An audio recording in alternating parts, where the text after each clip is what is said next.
Racist cop kicks. Black Navy SEAL in court. Seconds later, he strikes back brutally. They said the courtroom was sacred, a place for truth, for justice, for order. But what if I told you that on a quiet Tuesday morning, justice itself got kicked in the face, in front of witnesses, in front of a judge, in front of cameras, a decorated Black Navy SEAL. Yes, a man who's risked his life for this country stood still in a courtroom only to be kicked to the ground by a white police officer.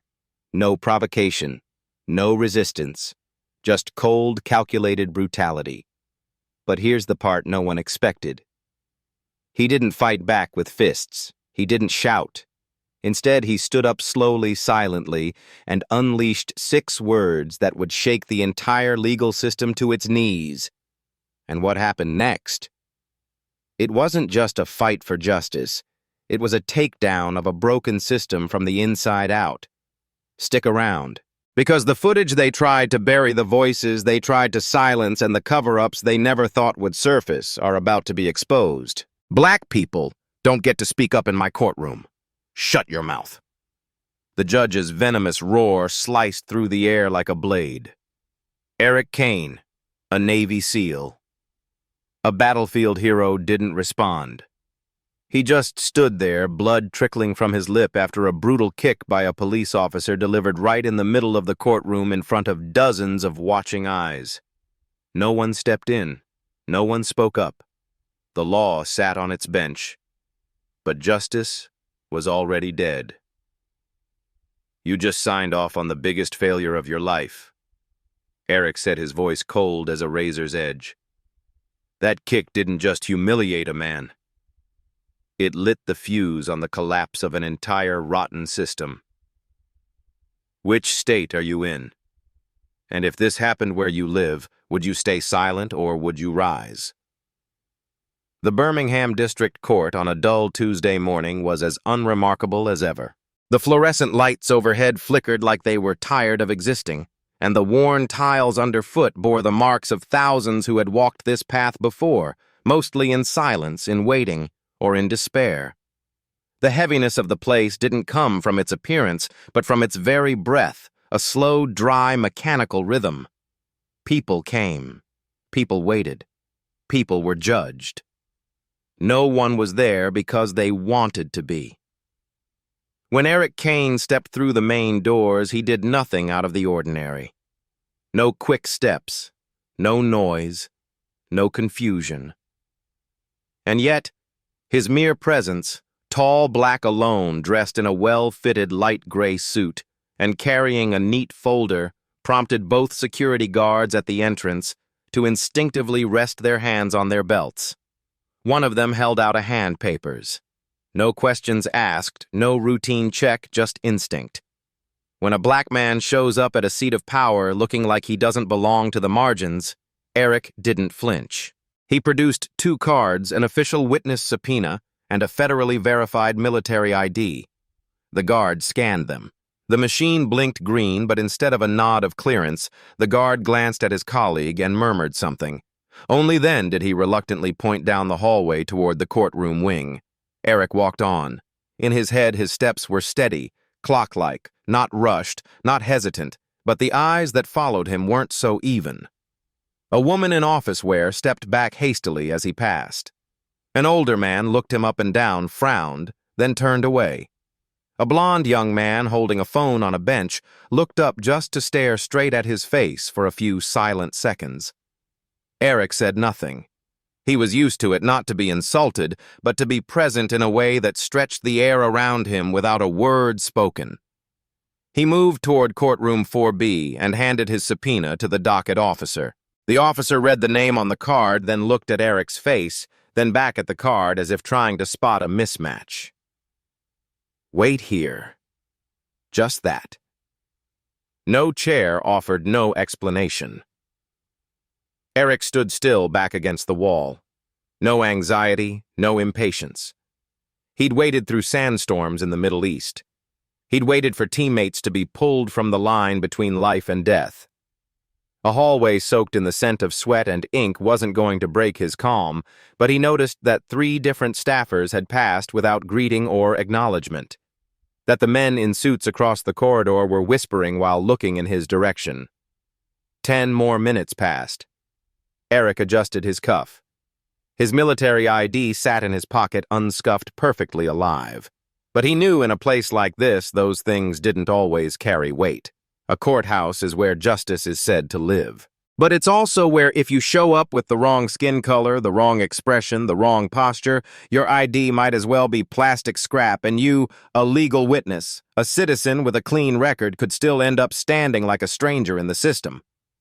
As Eric stepped toward the courtroom door and raised his hand to knock, a voice cut through from behind, clear, deliberate. "What are you doing here?" That voice was unmistakable. It didn't carry curiosity nor the tone of the administrative protocol. It was the voice of someone used to the right to question, to doubt, to stop people in their tracks for no reason at all. Eric turned. In front of him stood a white man just past 50. Heavy set of belt weighed down by police gear and narrow eyes squinting with permanent suspicion. No name tag needed. One glance at the way he stood, one leg bent, shoulders wide like he owned the hallway. Told you this man was used to making people stop just by standing there. "I'm a witness," Eric said calmly. "I checked in at the front desk. I was called to testify in the Bell case." The man stepped closer, eyes drifting down to the folder in Eric's hand, then flicking back to his face like scanning for a tell. Then he smirked. Not a wide smile, but one full of implication. No raised voice, no accusation, just that little curl of the lip Eric had seen hundreds of times at train stations, at airport checkpoints, during 911 calls he didn't make. "These papers look familiar." "Where'd you get them?" "The court scheduling office sent them," Eric replied plainly. "I'm not here to argue." This time the man said nothing more, but he didn't leave either. He stood there, square in the way, gaze shifting from inspection to deliberate obstruction. The silence between them thickened, not explosive, but not cordial enough to be dismissed as routine. No one touched anyone. No threats were spoken. But in the way Darren Cole rested his hand lightly on the gun at his hip, in the way he angled his body to block the hall, there was a silent power shaped by decades of being trained to distrust a certain kind of man. Thankfully, just then the courtroom door creaked open. A staffer in a gray suit appeared with a roll book in hand. She paused, clearly taken aback by the scene.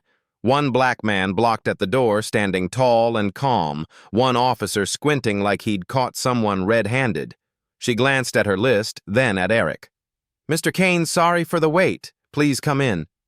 Darren didn't step aside right away. He looked at the staffer for a beat, then back at Eric. In his eyes was something like an unspoken warning. "I'll be back." But eventually he shifted half a step, just enough not to be accused of obstruction. Eric walked in without a backward glance. But he knew, and Darren knew. No threats needed saying. Every message had already been sent. In this place, some people are automatically valid. Others, even with all the right paperwork, are treated as anomalies that need control.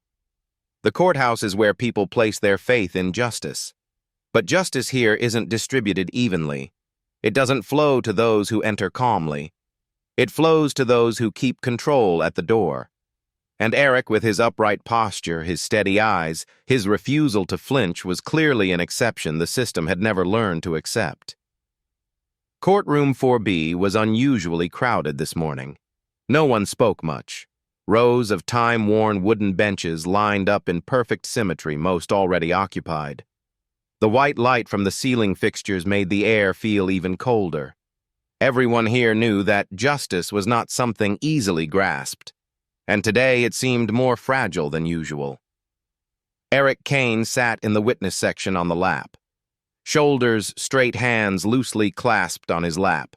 He didn't fidget or force himself to stay still. His eyes didn't wander. They watched every movement in the room. The prosecutor's expressions, the clerk's subtle nod as she sorted documents. Across the aisle, Officer Darren Cole sat turned halfway, arms crossed, his eyes locked onto Eric the moment he entered the courtroom. No one noticed the stare. It wasn't overt enough to call threatening. But to Eric, it didn't need to be hidden. It was the gaze of someone used to assessing people not by logic, but by reflex. When Eric was called to the stand, everything proceeded calmly until Darren deliberately brushed past him. A moment later, without warning, Darren launched a precise kick to Eric's left knee. The crack of impact was followed by gasps, shouting, and chaos. It collapsed. The judge demanded order. Officers rushed in. Darren stood his ground, breathing heavily, justifying his actions with shaky claims about suspicion. But everyone in the room had already seen what really happened. It wasn't law enforcement. It was domination. Eric rose on his own, slow and steady, collecting his scattered papers in silence. He didn't retaliate, didn't speak. Darren remained where he was, visibly rattled not by confrontation, but by the absence of it. His opponent hadn't exploded. He hadn't cracked. Instead, Eric simply stepped forward, close enough to silence the room, and said, "You don't know who I am." 6 words delivered with calm and clarity that pierced the courtroom silence like a blade. No anger, no threat, just presence undeniable and commanding. Darren froze not in fear, but in uncertainty. In that moment, power shifted. The man who was supposed to be brought down hadn't fallen. He had just let Darren reveal himself, and that was more damaging than any rebuttal could have been. Eric returned to his seat as if nothing had happened. Back straight, hands on thighs, gaze fixed. The courtroom never quite regained its rhythm. It wasn't disorder, but it wasn't routine either. Something had shifted. Everyone present, judges, lawyers, officers, and bystanders, had seen something they couldn't unsee. Not just a violent outburst, but a silent reversal, a crack in the illusion of control. And while the system scrambled to reassemble itself, only Eric Kane remained untouched, unshaken, the man who had just been kicked, and the man who, with 6 quiet words, brought everything to a standstill. Right after the trial ended, before anyone could leave the hallway, Eric Kane was invited into a back room labeled Witness Preparation Room, a space more often used for handling sensitive situations. No orders were given, no threats were made. They simply said, "We'd like to speak with you privately," just to keep things smooth. The room was small, yellow, lit with a round table. On the table, a glass of water and a stack of blank paper face down. 3 people sat across from him. A court official in a dark suit with neatly combed hair. A mid-ranking police officer with no name tag eyes trying to remain neutral, and a young female legal clerk with a notebook never holding eye contact for more than 3 seconds. We'd understand an unfortunate incident occurred. The suited man began calmly. "And first, on behalf of the system, we apologize if you felt disrespected." Not one of them said the word kick. No one mentioned Officer Darren Cole. The entire conversation revolved around the phrase "an unintended development." "We'd like to resolve this quietly," the officer added, "because as you know, things that happen in court, if misinterpreted, can affect public trust in the judiciary." Eric sat still, hands on his thighs, neither clenched nor folded. His gaze was not angry, only observant, just as he would be during a tactical negotiation, listening to every word, measuring every silent. The clerk placed an unsigned internal incident report on the table. The first line read, "Acknowledgement of an incident arising from a misinterpretation of body language between the witness and the security officer." The next line, witness Eric Kane responded with a lack of restraint, resulting in physical contact with Officer Cole in the course of duty. Eric read it once, unblinking, then looked up and said, "I want an official copy." The man paused slightly and smiled perfunctorily. "This document is for internal records only. Regulations prohibit releasing copies to non-staff individuals. So a witness has no right to verify the record of what they just experienced firsthand," Eric asked quietly. No one responded. The clerk scribbled something in her notebook. The officer adjusted his collar. The suited man flipped through the report as if reviewing it, then closed it. We believe you're a rational man, and this matter, if not escalated, will be closed properly. Eric said nothing more. He stood, gave a slight nod, and left the room. Outside in the press area, reporters were scrambling for news about a different case. No one knew a police officer had just kicked a military witness in open court. That day's press release was brief and made no mention of the incident. The story was sealed internally, like hundreds of cases quietly reclassified as procedural behavior management. The system was accustomed to rewriting reality in administrative language. They believed this time would be no different. What they didn't know was that someone in the back row of the courtroom, phone in hand, had recorded the exact moment they were trying to erase. In the last row, near the emergency exit, sat Liam T.R., a law student attending as part of his coursework. He blended in. Short hair, glasses, white shirt, tucked into dress pants, a paper name tag pinned to his chest. Liam was there to observe and document a trial when it happened. Darren Cole's kick Eric collapsing standing and then delivering the 6 words that stunned the courtroom. Liam was recording. He had been filming from the start, planning to use it for a procedural analysis assignment. But when he replayed the footage that night, what struck him wasn't a mistake. It was a cover-up. An internal report circulating in a student forum claimed witness Eric Kane reacted with a lack of control, resulting in contact with a security officer. Liam froze. His video told a different story. No overreaction, no threats, just a man being attacked, then standing up in a silence that made the system uneasy. Liam didn't know Eric. He had no reason to take sides, but the way truth had been distorted in the report coldly and blatantly made it impossible to ignore. He trimmed the video. No edits, no narration, no music. The clip was 42 seconds long. Starting with a kick, Eric falling, getting up and staring straight at the officer saying, "You don't know who I am." 6 words, no effects needed. Liam uploaded it to his TikTok with a simple caption, "Courtroom, not a battlefield. You don't know me." He expected nothing. Within 8 hours, it had over 600,000 views, 50,000 shares, and thousands of comments. People started asking, what happened? Why isn't this being reported? How can a witness be kicked in front of a judge and no one says a word? The hashtag, "You don't know me," spread across Twitter, Instagram, and Black community forums nationwide. Comments read, "This is why we record. Calmer than the judge, they want us to stay down." He stood up. Local media couldn't ignore it. A WBR 13 reporter contacted the Birmingham District Court to verify the video's authenticity. The court spokesperson refused to comment, replying with the one lie-all email, "We have no comment at this time." Meanwhile, on a U.S. veteran forum, an anonymous account reposted the video with the caption, "The man in the video has had special training. Trust me, he knows what he's doing." The incident had left the hands of those trying to suppress it. One day earlier, Eric Kane was labeled a disruptive witness. One day later, he became the face of a video the system couldn't look at and couldn't erase. Eric didn't call a lawyer or reach out to the press. Instead, he pulled an old phone from his drawer. No commercial SIM, no civilian tracking, used only for the kind of contact who's followed him through zones where GPS failed and orders meant nothing.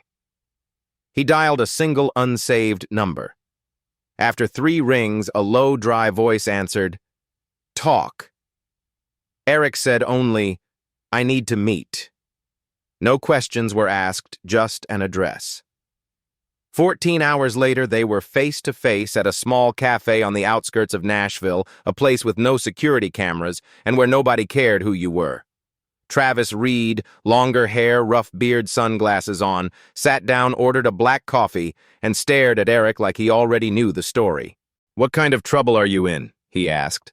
Not out of concern or coldness, just the direct way people talked.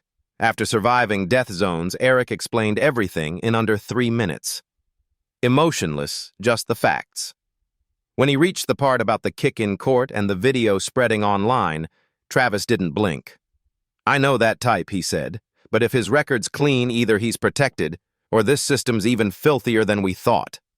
Without prompting, Travis pulled out a signal-shielded laptop connected through a deep VPN, ran civil database access codes, and typed in Darren Cole.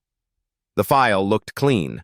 Born 1971, joined in 1997, moved through 3 departments now in Birmingham. No internal warnings, no complaints, too clean. Travis frowned and ran a search using Cole's badge ID. A 2017 complaint surfaced. Devontae Hill, a black man badly injured in custody. Complaint withdrawn in under 24 hours. Reason witness no longer contactable. Travis muttered. Disappeared faster than a battlefield report. He dug deeper but was blocked by a red alert. Access restricted. Special clearance required. He leaned back. Someone's covering this guy. I can crack it, but not from here. Not on government lines. Eric nodded. No words needed. They both knew this wasn't about a kick anymore. It was a cover-up. Well practiced and well protected. 3 days later, Eric received an encrypted data package from an anonymous source. No message, no signature, just the familiar symbol 3 dots in a triangle. The seal code for "We've gone deeper than expected."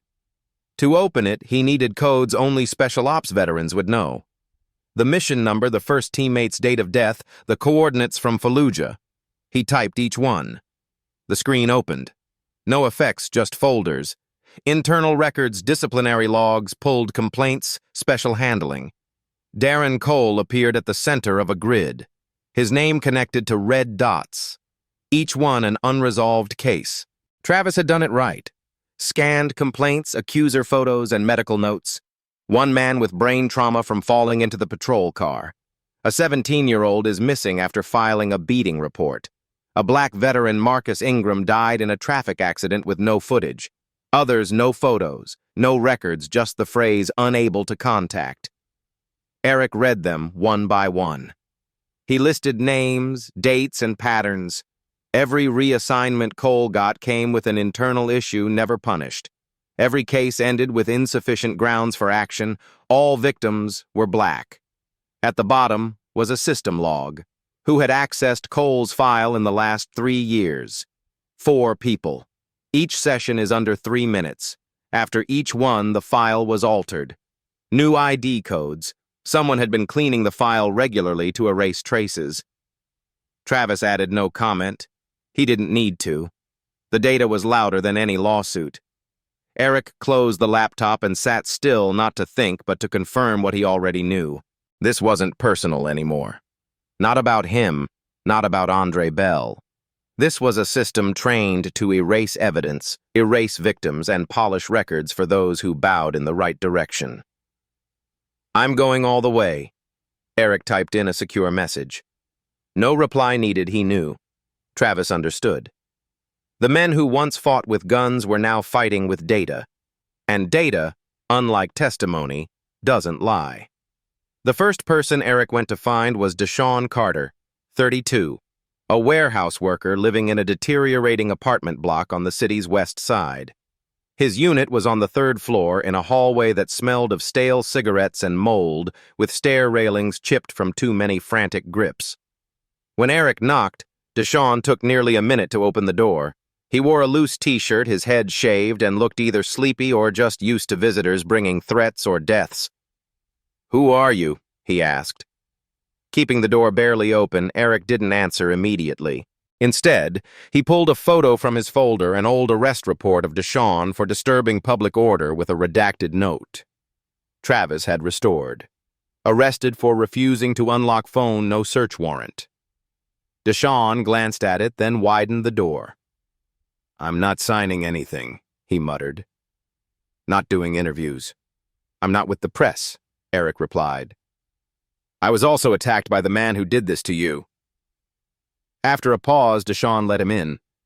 In a cramped living room cluttered with torn cushions and children's toys, Deshaun told him how he spent 6 months in jail for not giving up his phone during a stop, how his ex-wife moved states with their child while he was locked up, and how his complaint vanished without reply. "I wanted to fight it," he said, "but the public defender told me if I want custody back someday, I'd better stay out of the system." Eric didn't record anything. He just listened.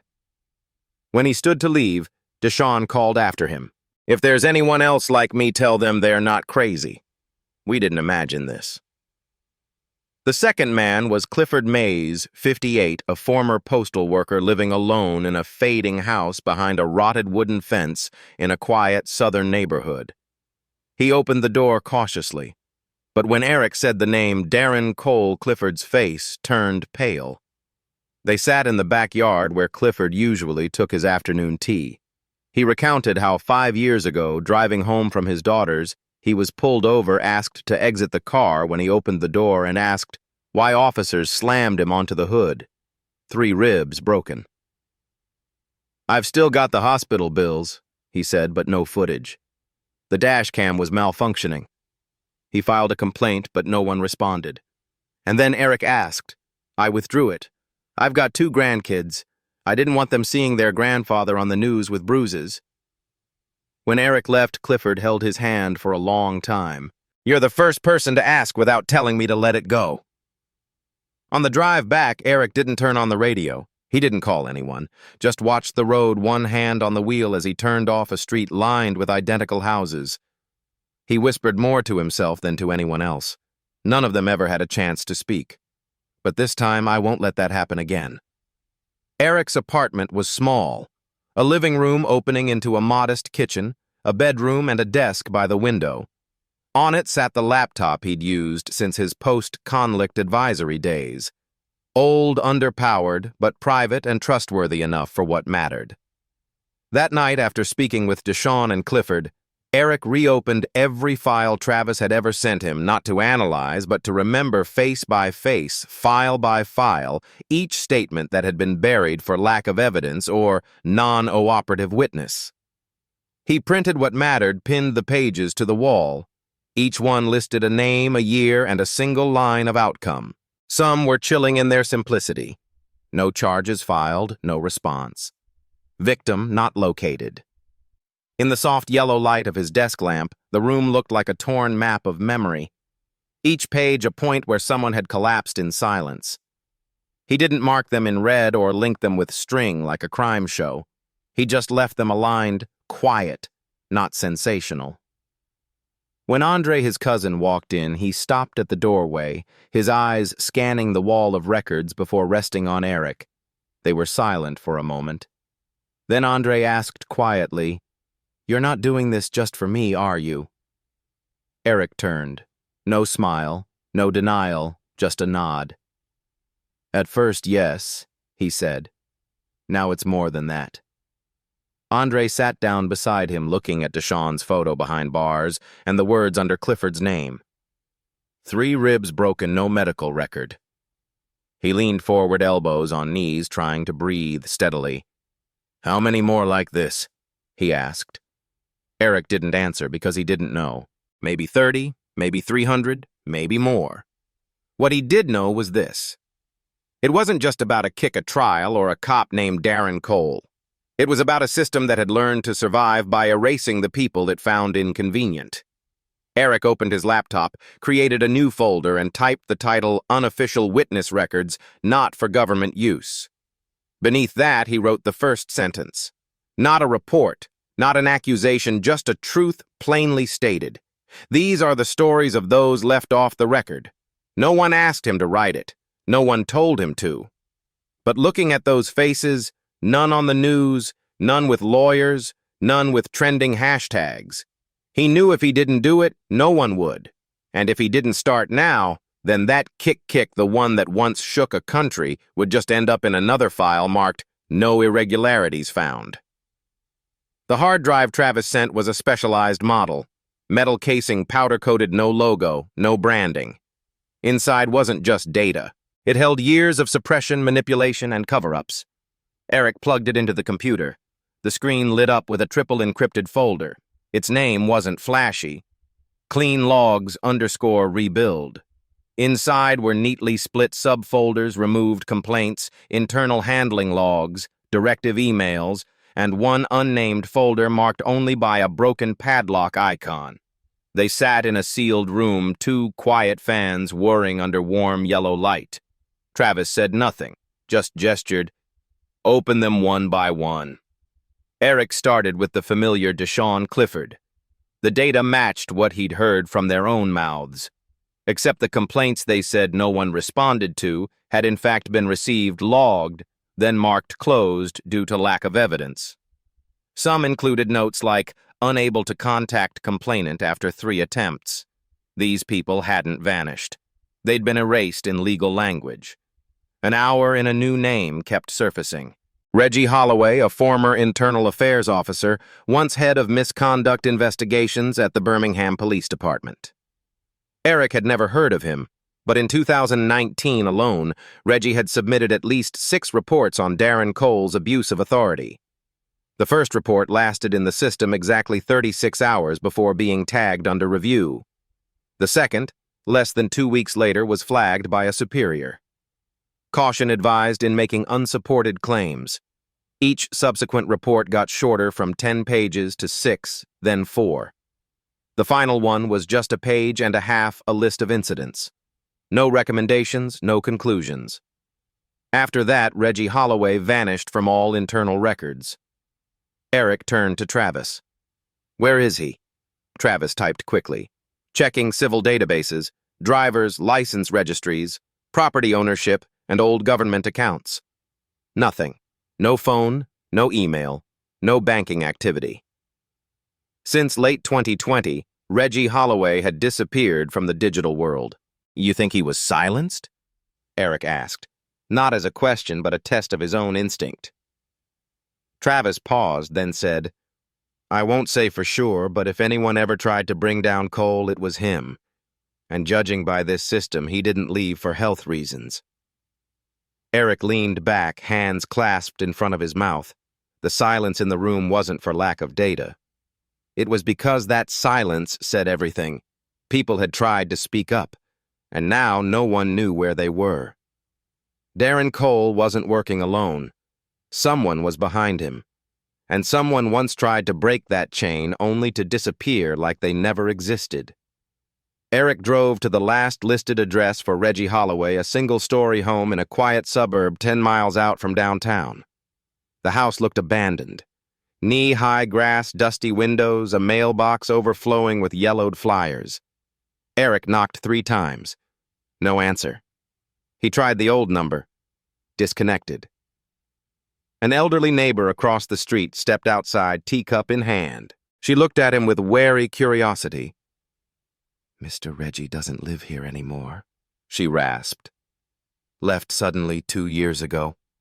Nobody said where. Some say he was sick. Others said he was transferred, but no one's seen him since." Eric thanked her and returned to his car. On the drive back, he reopened the unnamed folder Travis had included. 3022. At the very bottom was a single file with no clear label, just a code. Music RH47, file PD. He opened it. 11 pages, a draft report in internal formatting, unfinished, heavily edited. The working title read, "Evidence of Enforced Silence and Record Reconstruction, the Case of Officer DC." The document detailed specific incidents involving Darren Cole, brief summaries, complaint, submission timelines, and how each was handled. It exposed a clear pattern. Complaint submitted. Signs of misconduct appear. File held for 48 hours, then marked either insufficient evidence or complaint and unresponse. There was even a chart tracking how often Cole was reassigned after each accusation. The pattern was unmistakable. On the final page, the report abruptly cut off. No summary, no conclusion. But beneath the text, a scanned handwritten note read, "I don't know if I'll ever see this report again once I send it, but if I disappear, at least it's still here. March." Eric sat in silence. The only sound in the room was the ceiling fan spinning above. He stared at the screen not for more answers, but because he realized he was looking at someone's final testimony. He copied the file to his personal drive, flagged it with a red icon, then printed a hard copy and pinned it to the wall above his desk. A once empty space among the photos of victims now held someone different. Not a victim, but someone who had once spoken up. Travis called soon after. Eric turned the camera toward the wall. Travis saw the report and nodded. Still intact, Eric nodded back. Enough to publish. Without hesitation, Travis replied, "Then we publish." This time, they didn't just have evidence. They had a voice that had once been silenced, but not erased. A draft that survived. And to Eric, that was enough. The truth didn't have to be complete. It just needed someone to carry it forward. The message arrived at 11:41 p.m. No sender name, just a coded string from the secure messaging app Eric used exclusively for sources needing absolute anonymity. The content was a single sentence.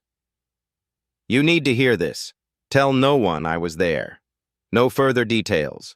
No stated intent, but some messages don't need to say much. They only need to arrive at the right time, and Eric knew this was one of them." They met in an abandoned parking lot behind an old suburban church, once used for community aid drops, now reduced to cracked asphalt and flickering street lamps. No cameras, no good lighting. Eric arrived first, parked 10 meters from the gate, and waited in silence. 5 minutes later, another car pulled up, headlights left on. The person who stepped out was a compact woman in a low baseball cap, oversized gray hoodie, and carrying a sealed brown envelope. She walked straight toward him. No handshake, no introductions. "Naomi Briggs Patrol, District 8. She said, 'I'm not here to file complaints. I'm here because I refuse to die quietly.'" Eric nodded. She placed the envelope in his hands. Inside, printed internal emails, executive meeting transcripts, and, most notably, a blue ink handwritten notebook. Small, neat print, methodical. Not a single emotional line, just data dates, times, incidents. Who was present? Who said what? Who altered the final report? "I don't do investigations," Naomi said, eyes avoiding direct contact. "I'm just a patrol cop, but a report rewritten before it was submitted. The person got hit, didn't resist. But the final version said subject resisted during restraint. I asked my shift supervisor." He laughed. "You're young. Learn how to survive." But Naomi didn't forget. She started documenting in her notebook just for herself. Later, she tracked 2 more cases. Both were edited. Once, she slipped and asked out loud in the briefing room, "Why don't we keep the original version?" Within 24 hours, she was summoned privately to the division office. Sitting across from her, Darren Cole. "You think anyone will believe you over me?" he asked. His tone wasn't loud, but every word landed like a nail. "You're new. You're a woman. You're a person of color. Do you even know who you're up against?" Naomi didn't respond. He stood, shoved a stack of files across the table, her name on top, probationary evaluation, and a memo citing conduct suggestive of procedural disruption. He didn't need to say more. She got the message. From that day, Naomi stopped talking, stopped writing, but she saved everything she'd seen. Drafts, temporary logs, emails that vanished from the server after 30 minutes. She planned to quit. Her resignation letter was typed, saved on a USB. But then the video surfaced, the kick in court Eric's face as he stood back up, and those 6 words. "I knew if I didn't speak now," Naomi said, voice low, "I'd never have the courage to again." Eric didn't press her. He took the envelope and nodded. Naomi turned and walked away. Before getting into her car, she paused, didn't turn around, and said, "I don't need a hero. I just need to know I'm not crazy." After Naomi left the lot, Eric didn't go home. He drove straight to Travis's apartment. They met in silence. The dim glow of the workspace just enough to read documents. Travis didn't ask who Naomi was or why the meeting happened so late. He simply opened the envelope, slipped on thin gloves, and began scanning each item into an encrypted system. Within the hour, they had everything digitized. Internal emails between command levels implicating Darren, meeting minutes that never appeared in official records, and the handwritten notebook, meticulous, continuous, no gaps in time. Especially damning was an unsent report, a case on Kingman Street, where a young black man had his nose broken during a suspicious behavior check. Naomi had been there. She witnessed Darren instruct keep the statement short. No need to detail the restraint. And in a moment of hesitation, she saved the original draft before it was overridden. Now that file sat on Eric's desk next to a cup of coffee going cold. Travis sat upright and turned the screen toward Eric. "She's not playing," he said without needing to verify more. "This is enough for administrative charges. Maybe not criminal yet, but this is the backbone of an internal collapse." Eric nodded, but what caught his attention wasn't in the emails or recordings. It was in a small, folded note Naomi had tucked at the bottom of the envelope. Handwritten in blue ink, it read, "I thought about quitting. I actually wrote the resignation letter. It's still on my USB. But when I saw the video of you getting kicked, not the kick itself, but how you didn't react, just stood and said those 6 words, I realized some people do the right thing, not because they aren't afraid, but because they're done living in fear. I don't want to live that way anymore." At first light, Eric picked Naomi up. She wore civilian clothes, brought the USB and the original notebook. They didn't speak on the drive, but when they arrived at the office of an independent witness advocacy group, where a neutral legal rep was already waiting, she stopped at the door, turned to Eric. "I'll testify," she said. "I'll say everything, but there's one thing you have to promise me." Eric looked at her, waiting. When this comes out, Naomi said, her voice calm like a final plea. "Don't let anyone say I stayed silent too long." Eric didn't answer with words. He nodded, not to reassure, but as a promise, because he understood that feeling, that sense of being made an accomplice just for not having the strength to fight an entire system. Naomi walked into the building. The door closed behind her. But this time, as she prepared to reveal every detail she once buried, every notebook page once hidden beneath her pillow, she knew she wasn't alone. And what she brought forward wasn't just evidence. It was the one thing the system fears most. Someone who used to stay silent now refusing to anymore. On Monday morning at 8:02, Eric Kane walked through the glass doors of the Birmingham Police Department. He came alone. No media, no protesters outside, just a black man in a black shirt and gray slacks, no briefcase, no badge, only a slim, sealed brown envelope handwritten in black ink on the front for the operations chief only. "Do not open unless you are the intended recipient." The main lobby was quiet at this hour. A desk officer looked up, blinking at the unfamiliar face. "Can I help you?" he asked in the cautious tone reserved for unannounced visitors. Eric kept it short. "I need this to reach the right person," he said, placing the envelope on the counter. "No signature needed, just don't hand it to the wrong hands." There was no threat in his voice, no defiance in his eyes, only clarity. The officer glanced at the envelope, then back at Eric. The man wasn't in uniform, didn't give a title, but something about the way he stood, upright hands, open eyes, steady, made the officer hesitate to ask anything more. "I'll pass it on," he said. Eric nodded and walked out. He didn't stop at the door, didn't look back toward the command hallway, didn't leave any promise of return. He simply left. When the glass doors closed behind him, no one in the lobby knew who he was. No one knew what was inside the envelope. But one thing was certain, the recipient would. Inside was everything. A copy of the Reggie Holloway report once vanished without a trace. Naomi Briggs' notebook, handwritten records of Darren Cole's threats violations and cover-ups, a chart of tampered victim files complete with original case numbers and timestamps of edits, and finally a brief 3-letter letter. "I don't need a response, but I want to see how you react when you no longer control the narrative." No name, no signature, but in the bottom right corner a small symbol, 3 dots in an equilateral triangle. Those who'd served in special operations would recognize it, and those running an opaque system would understand. It wasn't random. Word of the envelope spread internally within hours. No press covered it, no tweets leaked. But on the 5th floor, where the operations chief's office sat, the tone of meetings began to shift. Questions about old case files resurfaced. Admin staff started reprinting 2019 reports. A legal supervisor filed a request to review complaints previously closed.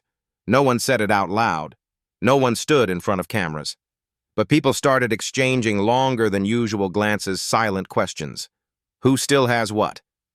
And in that silence, one truth emerged. This pressure wasn't coming from the outside. It was coming from within, from someone they thought was down, but who was now rewriting everything with a silence they could no longer control. The Tuesday morning meeting on the 5th floor proceeded like any other. Department updates, media tracking, city directives. 10 people sat in the room. 9 held pens or tablets. The 10th daring called, leaned slightly over the table arm, resting on a chair, speaking like he still owned the air. "And if there are no additional complaints this week," he said, glancing at the operations chief, "we can close out the 4 suspended cases from last quarter." He didn't finish the sentence. The conference room door opened. An admin assistant stepped in holding a brown envelope. "Sorry. Urgent delivery from the reception desk," she said, placing it in front of the chief. "Addressed directly. No dispatch order attached." The chief frowned, reading the handwritten line. "For the operations chief, only do not open unless you are the intended recipient." No one spoke. No one asked what it was. But when his eyes drifted to the sender's corner, Eric Kane. The room fell silent, like someone had pulled the plug on the air conditioning. Darren Cole froze mid-sentence. He looked at the envelope, then directly at the chief. No one shouted. No one pulled a gun, but in that single breath, the power he'd used to dominate the room faltered. The chief didn't open the envelope. He placed it beside him, hand still resting on the table. For the rest of the meeting, Darren said nothing. No one mentioned his name. No one referred to the contents, but everyone knew it was there and that its presence had already changed the room. In the following days, Darren's behavior shifted. He arrived earlier, checked both personal and departmental email every 30 minutes. He called 2 subordinates to ask about some old documents. Both replied, "Not sure." He wandered into the admin offices under the guise of looking for files, eyes scanning shelves like a man trying to see what might soon be exposed. At night, he slept less. Woke to check his phone. For the first time in years, Darren Cole felt watched by someone who didn't need to be in the room to track his every breath. He had always believed that if anything went wrong, he could make one call to a private number where his protector would take care of it. But this time he didn't call. Not because he'd lost contact, but because he feared that if he did, and the other end stayed silent, it would mean he'd never been protected at all. Or worse, that his protector had already seen the envelope. Eric Kane was no longer a witness, no longer just the man kicked in court. In Darren's mind, he was the kind of man who walked like he had nothing left to lose and therefore couldn't be controlled. A man never invited, but always arrived at the right place. A name mentioned, but never summoned.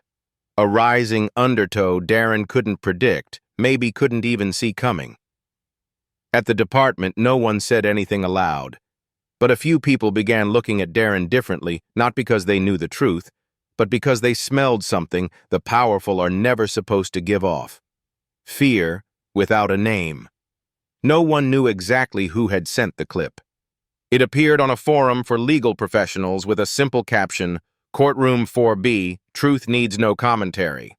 Within hours, the video was reposted across major platforms, YouTube, Twitter, and Reddit. Unlike the blurry, shaky footage from earlier, this version was clear, sharp, and with full audio. The camera mounted high behind the bench captured every second. Darren Cole's kick from behind.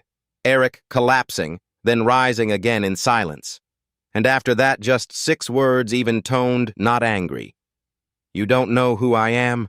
No background music, no effects, just the sound of viewers' hearts racing, frame by frame.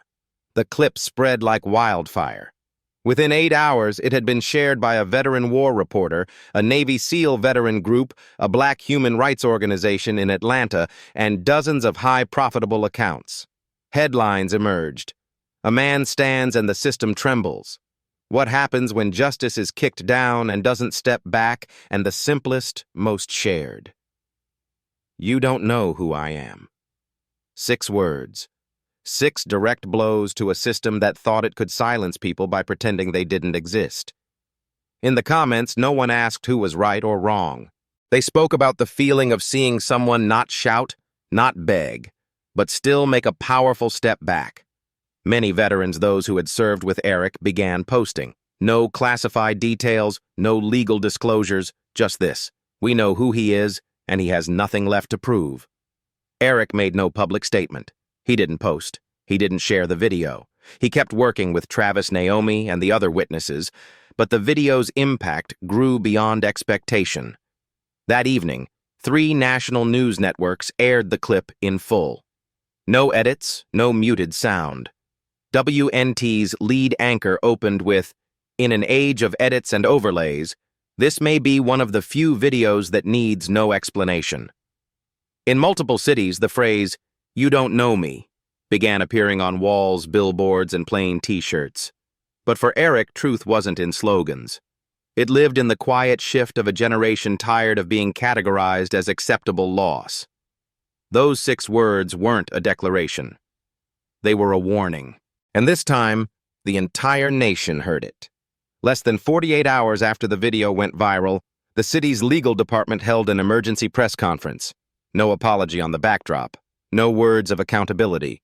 A spokesperson in a gray suit, calm voice weighed down by calculation, addressed a wall of microphones. In the video currently circulating, law enforcement responded to signs of provocation and non-compliance in the courtroom. "We urge the public not to rush to judgment without full context, and to recognize that the spread of such images may endanger the safety of law enforcement personnel." No mention of Eric Kane, no mention of Darren Cole. But everyone knew the message wasn't about the incident. It was about the right to tell the incident. Even with a nation watching a kick land and the victim standing cold and controlled, they still tried to make people believe maybe he deserved it. Immediately, certain aligned media outlets began repeating the phrase, "Context, unclear, controversial behavior." A morning news panelist dismissed it as an overblown controversy amplified by legally uninformed internet users. An op-ed in a retired officer's publication called the footage an emotional weapon against the rule of law, adding, "Emotion cannot replace law. Brief but effective enough to steer public focus before it's settled." A new language war began. And this time, the counterattack wasn't a kick or a courtroom scuffle, but rhetoric crafted to blur the facts. They didn't outright lie. They just retold part of the story, then let the rest drift into doubt. That night, in a quiet meeting between Eric Travis and Naomi Travis, proposed, "We have more footage.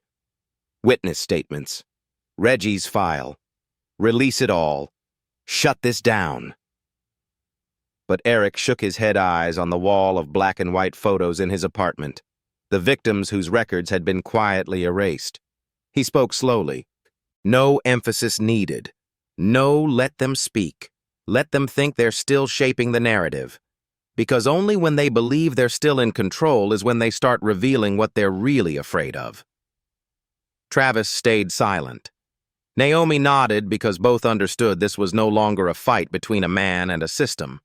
It was between truth and the ways people choose to reject it. And if anything could strike harder than a physical blow in a courtroom, it was the choice not to speak. At the exact moment, silence forces everything else to speak for you. After 28 days in custody under charges of resisting law enforcement and disturbing public order, Andre Bell was released. Not because someone declared him innocent, and certainly not because anyone apologized. Just a cold single line from the prosecutor's office. Insufficient grounds for prosecution. No explanation. No context. Not even an acknowledgement that the whole thing had been wrong from the start. But at least it opened the cell door. The morning of Andre's release passed like any other morning in the holding facility. No sirens, no heads up to the press. His cell door clicked open at 7:42 a.m. A guard handed him his old clothes, a phone with a dead battery, and a receipt for his personal belongings. No explanation, no good luck. Just the guard's eyes avoiding his as he passed over a plastic bag with Andre's name fading in marker. In that look of avoidance, Andre understood. Even the people holding the keys didn't want to face what they'd just been part of. Eric was waiting outside, leaning against his car. No flowers, no Maverick t-shirt, no film crew, just him in a dark coat, hands in pockets, eyes that no longer needed to question. When Andre stepped through the last gate, neither of them spoke for a few seconds. Then Andre walked over and they embraced. Not in victory, but because they no longer had to suppress what they felt. Andre didn't ask why it all happened. He didn't bring up the kick, the courtroom, or the viral video spreading across news feeds. He simply stepped back, looked his cousin in the eye, and said in a hoarse voice, "After nearly a month of speaking only 3 minutes a day, I don't know who helped me, but I know it wasn't the system." Eric didn't answer. Any words would have meant nothing. He knew Andre wasn't looking for confirmation. What he'd just said was the most honest thing spoken since the beginning of all this. The system didn't restore dignity. It merely withdrew its accusation quietly, like it had done nothing at all. On the drive away from the facility, Andre sat in the passenger seat staring out the window. Eric didn't play music, didn't ask anything. Traffic was slow. The lights blinked in a predictable rhythm. But amid the unchanged routine of daily life, something had shifted. Something that would never make an official headline. For the first time, the system had to let someone go. Not on its own terms, not with its own narrative. That afternoon, a photo began circulating online. Andre standing outside the police station, hand in hand with Eric, both facing the building he had once entered in hand. No smiles, no victory fists. But in the way Eric's shoulder blocked the sun from Andre's face, something clearer than any press release was visible. People don't need forgiveness when they've done nothing wrong. They just need to be freed and seen as who they truly are. Less than an hour after Andre stepped out of jail, 2 news vans, a local reporter, and at least 3 amateur videographers were already outside Eric's house. They weren't calling for Andre. They weren't asking about the investigation. They were all looking for one person. Eric Kane, the man who stood still after a courtroom kick. The 6 words he said that day, calm, quiet, had become a rallying cry. Former SEAL Stan System steps back. The 6th word, man now, a voice for a generation. His name flooded the news cycle. Social media dissected every frame of the clip. How he stood, how he picked up the files, even the exact moment he turned to face Darren. Some posts read like essays calling Eric the man who challenged power by staying still. One person wrote, "He didn't fight back with fists. He fought back by not needing to." Eric read some of it, but he didn't respond. He didn't touch his phone for 2 full days. He turned down every interview, even national TV offers. Not out of fear of attention, but because he knew the attention wasn't really for him. It was for the version that the public wanted to create from him. Naomi dropped by one afternoon bringing a few notes and a warning. "You need to speak," she said. "If you don't, someone else will speak for you and they'll get it wrong." Eric stood leaning against a chair, eyes out the window. He didn't disagree, but he didn't promise either. "I don't speak to be heard," he said slowly.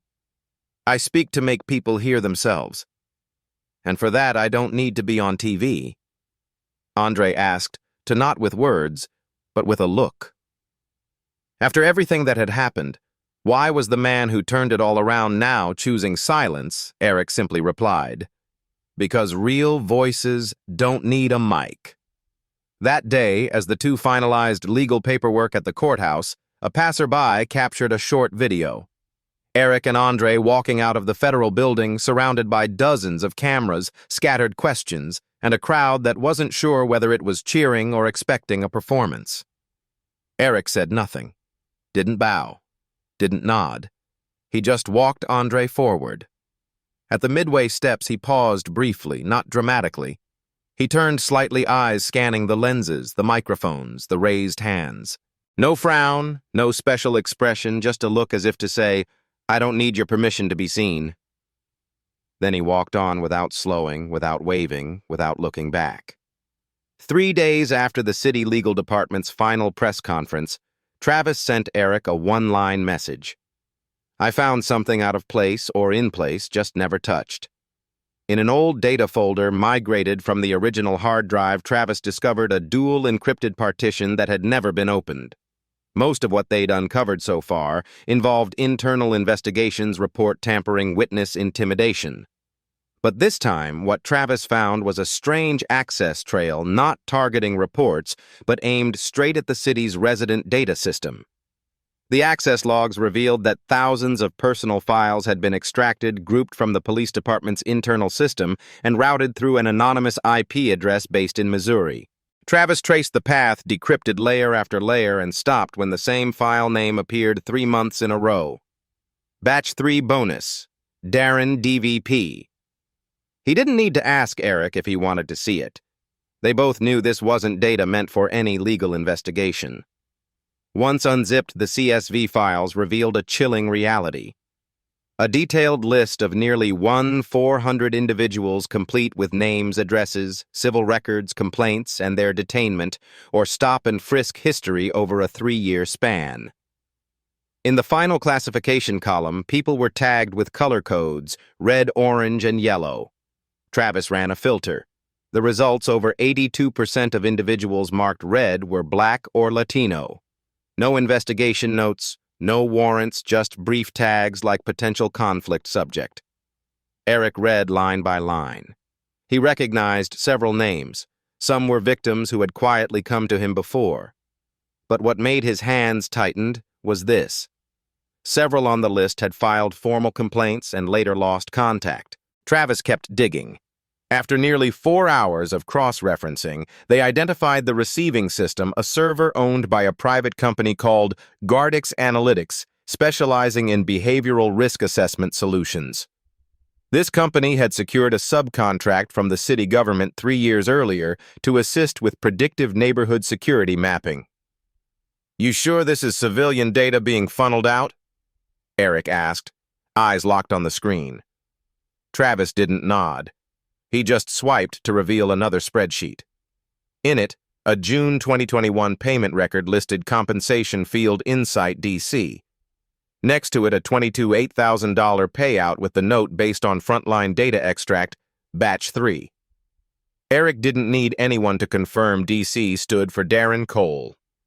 He'd seen the breadcrumbs before in departmental combination reports that praised Darren as a trusted source of field intelligence. But now, with the evidence in hand, it was clear civilian data had been harvested, and Darren was rewarded for it. Travis spoke softly. Data doesn't move on its own, and it wasn't collected to protect anyone. Eric stood and paced the room. The wall of witness files now resembled a live data matrix. Names of past victims' names buried in doctor-read reports now re-emerged not as casualties, but as commodities not to prosecute but to be mined for behavioral analytics in a security system funded by public money. He turned to Travis. Didn't need to ask. His voice was low but firm. This isn't about ethics anymore. This is a data board, and someone's been playing it by selling people line by line. Gardix Analytics wasn't an unknown firm. On paper, they were the primary subcontractor for the Comprehensive Predictive Security Initiative, a Project Green lit by the Birmingham Mayor's office 3 years ago to enhance high-risk zone identification using behavioral data. But according to Travis's review of public contract archives, Gardix was only authorized to model patterns, not access raw field data. So how did Darren Cole manage to transfer the Batch 3 files full of civilian names, addresses, and legal statuses into their system? The answer lay in an internal combination. Eric had previously ignored a quarterly bulletin from last year mentioning notable contributions. Under that section, Darren Cole was named for proactively collaborating with strategic partners to expand conflict prediction models. The language was polished, but Travis tracked the timeline. 2 weeks after that bulletin, Gardix issued a special processing bonus to a shell account, an account according to federal banking records Travis accessed, linked to one person, Darren Cole's ex-wife. The transaction was labeled Supplementary Communications Services. But after comparing the chain of payments across 3 similar files, they found an undeniable pattern. The total value of those transfers matched exactly the number of leaked batch data sets. Eric didn't need any more theories. It was all clear now. Darren had sold civilian data leveraging his position to a private firm under a city-backed contract, and to obscure the trail payments were laundered through family ties. Travis pulled up one more attachment. The name silenced them both for a moment. Victor Langley, Strategic Projects Director for the Mayor's Office, the official who signed the original guard's contract. Also the same person who approved Darren's field analysis bonus. And now Langley was the fronter-runner for the upcoming mayoral election. The handshake between government-private contractors and law enforcement was no longer a theory. It was a network. Every unwarranted stop, every questionable arrest, every redacted report fed the algorithm. And from that algorithm, companies like Gardex produced community risk assessments to request more funding, more contracts, and to issue field contribution bonuses to officers like Darren, who didn't need airtight reports, only enough data to trigger the label of potential risk. "You see the loop?" Travis asked. They generate the threat, then use the threat to ask for more money to protect people from the threat they created. Eric stood still, eyes fixed on the bolded line in the contract. Data is the key determinant of funding model success. He didn't need more explanation. The people labeled red weren't system targets. They were resources. Every wrongfully jailed black person, every misclassified stop was a profit unit in someone else's portfolio. And Darren, the cop who launched a kick in open court, wasn't a rogue actor. He was a broker not driven by loyalty, not by ideology, but because he understood one thing. As long as he kept producing valuable data, he was immune to law, to the press, and to the conscience of those who paid him. 3 days after encrypted documents proving Darren Cole had shared civilian data with Gardex were sent to a group of independent investigative journalists, quiet ripples began spreading across state-level law enforcement agencies. There was no official statement, no public correction. But suddenly names once stable in the background began appearing in internal emails, personnel transfer lists, and in the headline strips of political beat columns, each now paired with a question no one wanted to hear. Who signed off? Among the names quietly surfaced by reporters, at least 3 were from the State Office of Budget Oversight. These individuals had approved millions in funding for public security coordination programs and validated Gardex's exceptional efficacy through data models in which Darren had played a crucial part.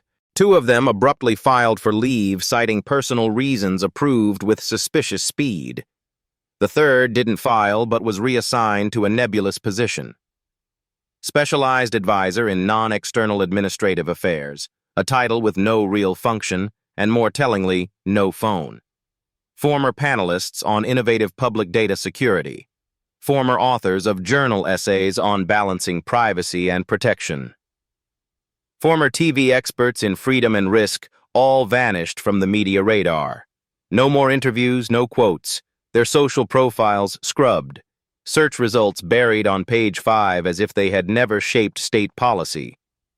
Watching the pattern, Travis said to Eric, not quite sarcastic, "They're pulling bodies off the stage, not retreating, repositioning the defense." Eric said nothing. He'd seen this before. In war zones, intelligence briefings, even inside the military itself, when information starts to crack, power structures don't collapse right away. They contract. They push the weak links outward to keep the core intact.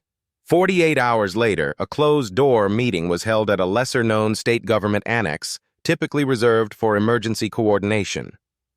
Present Judiciary Reps Department heads, and 3 individuals introducing themselves as media crisis specialists. No independent legal monitors, no press, no representatives for communities affected by the data leaks, no one representing justice. In that meeting, no one asked, "What did Darren do?" The real question was, who knows what Darren did, and who's next? The objective wasn't clarity. It was containment damage control, and if necessary, creating a public version of events polished enough to pass for the full truth. In his office, Eric monitored the developments in silence. He didn't celebrate resignations or exposure.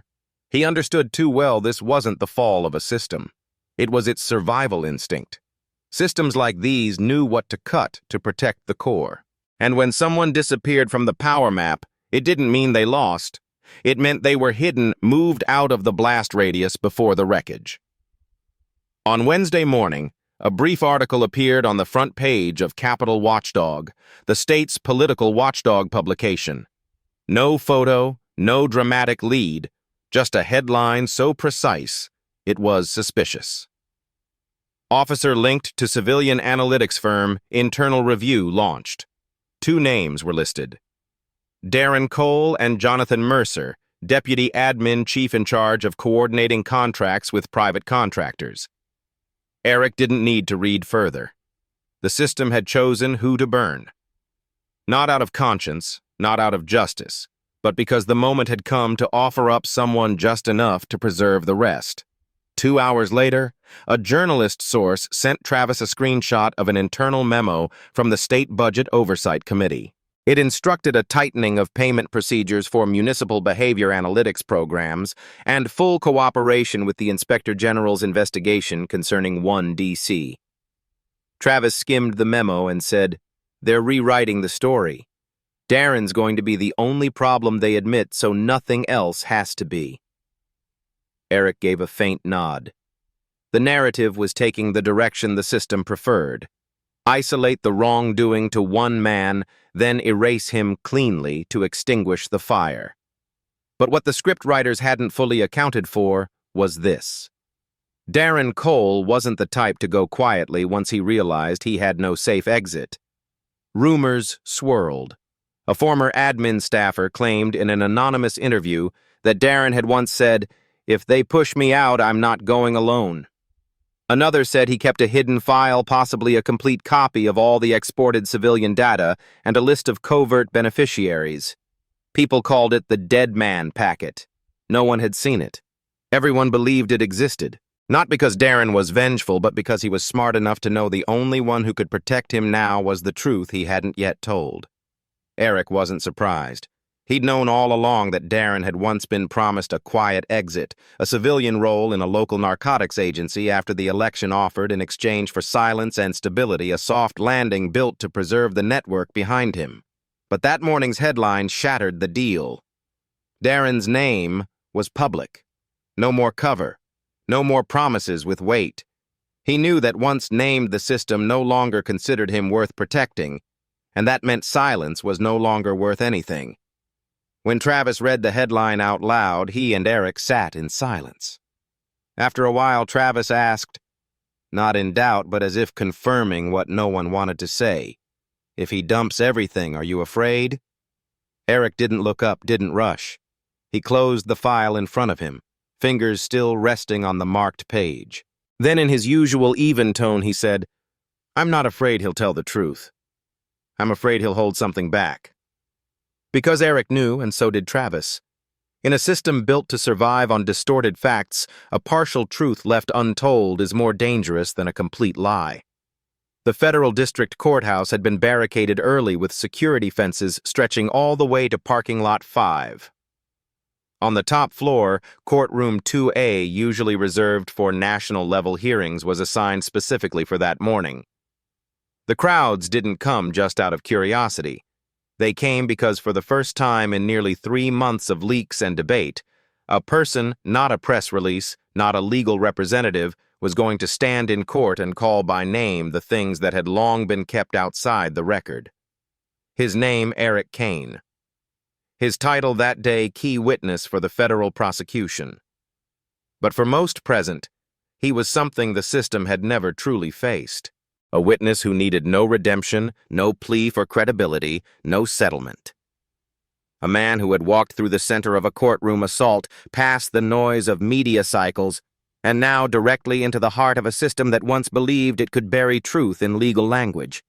Darren Cole was present not as the accused, but as a witness under challenge, a position that no longer allowed him to hide behind a uniform or procedure. He sat 3 rows away from Eric wearing a gray suit, his face expressionless, but his fingers constantly turning a pin. No lawyer sat beside him. This was not a criminal trial. But everyone knew every word spoken today could shape the charges of tomorrow. Eric took the witness stand at 9:47 a.m. With no dramatic opening, no thanks to the panel. He stated his name, his retired military rank, and his connection to the case. Then began. His voice was steady, slow, uninterrupted. He described the kick plainly, without emotional framing. Then he listed the points of contact between Darren and Gardeck's dates, times, document codes, data transfer trails. Every point was submitted with printouts bearing digital forensic stamps from an independent auditor. No one interrupted him. No one asked him to clarify.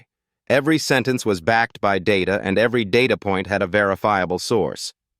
When Eric finished the first part of his testimony, no one applauded, but the room was so silent that the click of a pen lid from the court reporter sounded strangely loud. The presiding judge, a federal magistrate known for her stone-faced demeanor, asked one question. "Does the witness request cross-examination rights?" Eric nodded. For the first time since entering, he turned to the right and looked directly at Darren. They had faced each other before in court, but then it was a kick. This time it was a look. No downward gaze, no hostility, just a direct stare as if to say, "Now speak, but speak in front of everyone." Darren leaned slightly toward the mic. He didn't speak right away. For a few seconds he just breathed, maybe to steady himself, maybe to test if he still had control, but Eric didn't wait. He held his gaze and said, "I have one question." The entire room turned toward him. Eric repeated, eyes locked on Darren. What was the description Darren didn't look up immediately? He knew the question was short. He also knew it wasn't part of any standard cross-examination script.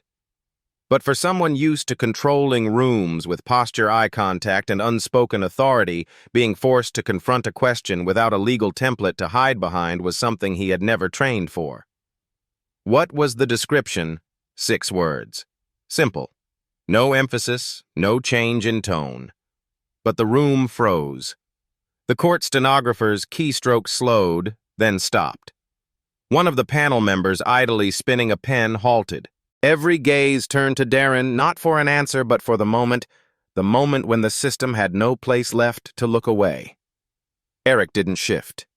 His stare held firm. There was no anger in it, no pity either. Only one thing. Accountability.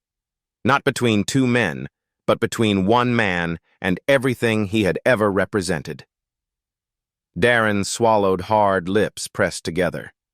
His hand remained on the table.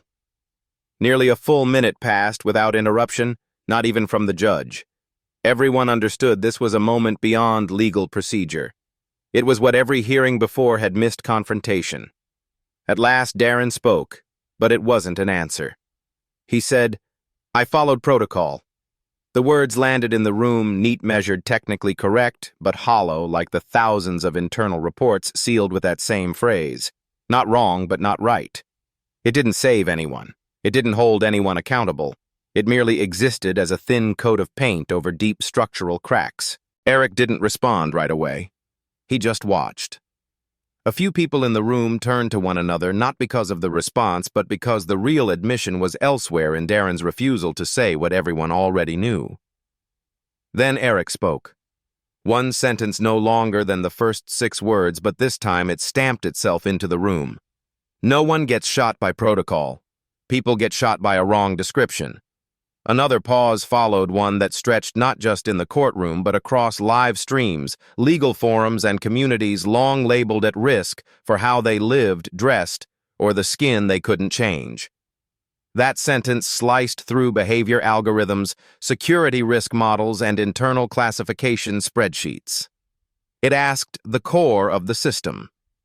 When an officer acts when a system flags someone for monitoring, what's the first description used, and who wrote that description? The media called the exchange 6 words that ended the silence. Not because it explained everything, but because it shattered something the system had depended on for too long. The silent agreement that the initial description was never to be questioned. That very afternoon, the federal chief judge's office issued a directive to reopen the entire state's risk assessment system and to audit all existing records marked special subject. An independent investigation committee was formed within 48 hours, and from that day forward, no outlet referred to Eric Kane as the man who was kicked in court. They used a different phrase, the man who asked what no one dared. Eric stepped down from the stand without another word. He didn't look back at Darren. No nod, no expression. He simply walked forward past the rows of seats, past the flood of eyes, and past everything that had once tried to trap him in a false definition of danger. He had said enough. Naomi showed up in the evening without warning, carrying a matte deck document bag. No logo, no labels. She didn't enter in a rush. Everything about her was tight, short, and coldly restrained. "I found some things in the internal backup storage," she said, setting the bag on the table. They thought triple encryption was enough, but they forgot one thing. I used to be the one inputting the data. Inside were stacks of printed documents, each sealed in plastic stamped in bold red in the top corner. Confidential, do not distribute. Travis and Eric sat in silence, flipping through the files. These weren't complaints. These were administrative documents generated, logged, and flagged by the system itself as not for sharing. Each file had 3 parts: initial account, internal review, and a case closing summary. But what made both of them go still wasn't the content. It was how eerily identical the cases were. Victims beaten after traffic stops. Complaints filed. Within 48 hours, the file was moved to oversight, but complainants lost access. 1 week later, it was marked insufficient grounds for prosecution and permanently closed 7 days every time. Travis ran metadata analysis on 12 of the 29 files Naomi brought. The pattern was plain. 5 officers appeared regularly as initial processors. 1 RPS used to serve under Darren Cole during his field data control stint. Another CMP currently held a temporary advisory role in the northern security sector. The other 3 weren't on current rosters, but Travis traced them. None were F. They had simply been reassigned to posts with no investigative authority. Eric kept reading. Some names were familiar. People who'd called, met him, handed him evidence he had once believed couldn't have just vanished. More striking, however, was a pattern he couldn't voice out loud. The initial threat assessments in all cases came from the same source. Not witnesses, not cameras, but from the typed reports of those assigned officers, the ones behind the initial risk classification model. Travis closed one folder and marked it. No detailed notes, just numbers. Cases 1 through 29. "The scary part isn't the cases," he said. "It's the precision of the repetition, like there's a protocol for distorting justice." Naomi nodded. They didn't break the system. They used it as a shield. Eric stood and walked to the wall of case files. He glanced at the victims' photos, then returned to the table, picked up a report, and pinned it beneath a section once labeled insufficient evidence to confirm misconduct. Now, there was enough. What had been missing wasn't proof, but access. The truth had been locked behind 3 layers of red stamps and something thicker: silent consensus. No one spoke, but everyone understood. This was a map not of crimes, but of how they had been structured so no one had to answer for them. "Do you know how many people tried to do the right thing?" Naomi asked while Travis uploaded encrypted versions of the new files. It wasn't really a question. It was a fact and a warning. Eric didn't reply. Naomi didn't wait. She slid a separate list on top. Over 10 names, mostly junior officers less than 3 years in service, who had once submitted field reports that didn't match the standard descriptions. Within weeks, they were reassigned. Some promoted to back-effort roles. Some sent to outposts with no civilians, no database access. Some simply disappeared from deployment lists.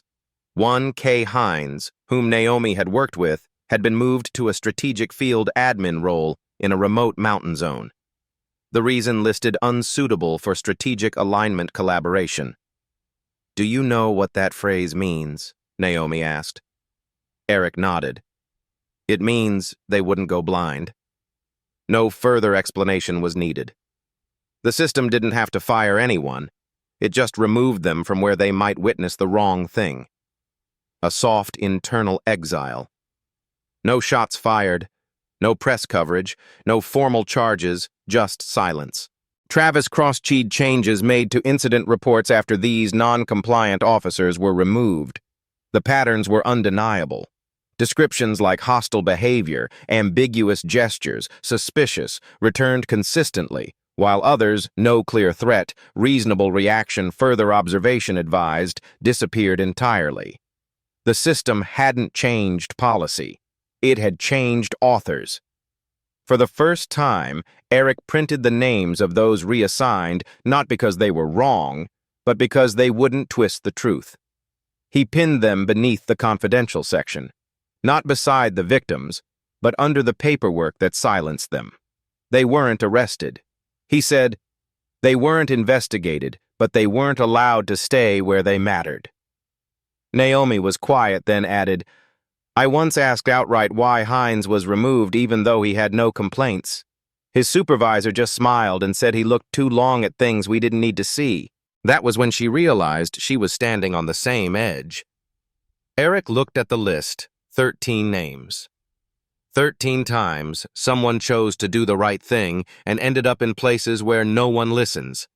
He wrote by hand above the list those who kept victims from appearing but were removed before they could become a voice. Not to glorify, not to call them back, but so the system and those watching would have to face the truth. Justice doesn't always fail because the wrong win. Sometimes it fails because the right people aren't allowed to stay. 3 days after the hearing, the doorbell at Eric's apartment rang for the first time. A woman in her 50s wearing a beige coat stood holding an old document bag. She didn't introduce herself, didn't ask if Eric had time. She simply handed over the paper bag and said her voice.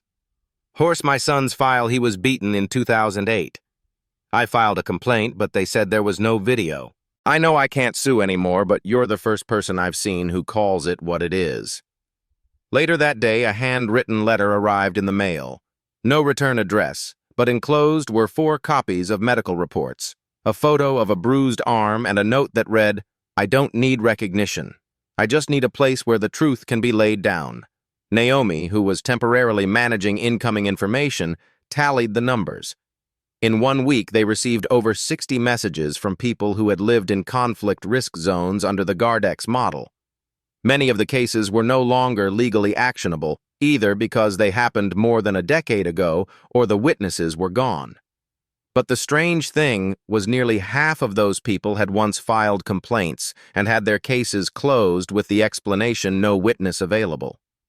Now they were coming back, not because they believed the system had changed, but because for the first time someone inside the system wasn't speaking its language. A young man, once a high school student in South Grove, sent Eric an old audio recording he made at 17 capturing an officer demanding, delete the clip if you don't want to be held for interfering with law enforcement. In his note he wrote, I used to think I was a coward, but the day you asked what was the description I realized silence wasn't my fault. It was just that no one had ever broken it for me. Eric didn't reply to everyone. He couldn't, but he saved every file, every name, every address. Some he had heard before, fragmented stories that had surfaced after the kick. Others were new but shared a common rhythm. They weren't coming to make noise. They just wanted to be acknowledged. Naomi was the first to notice something crucial.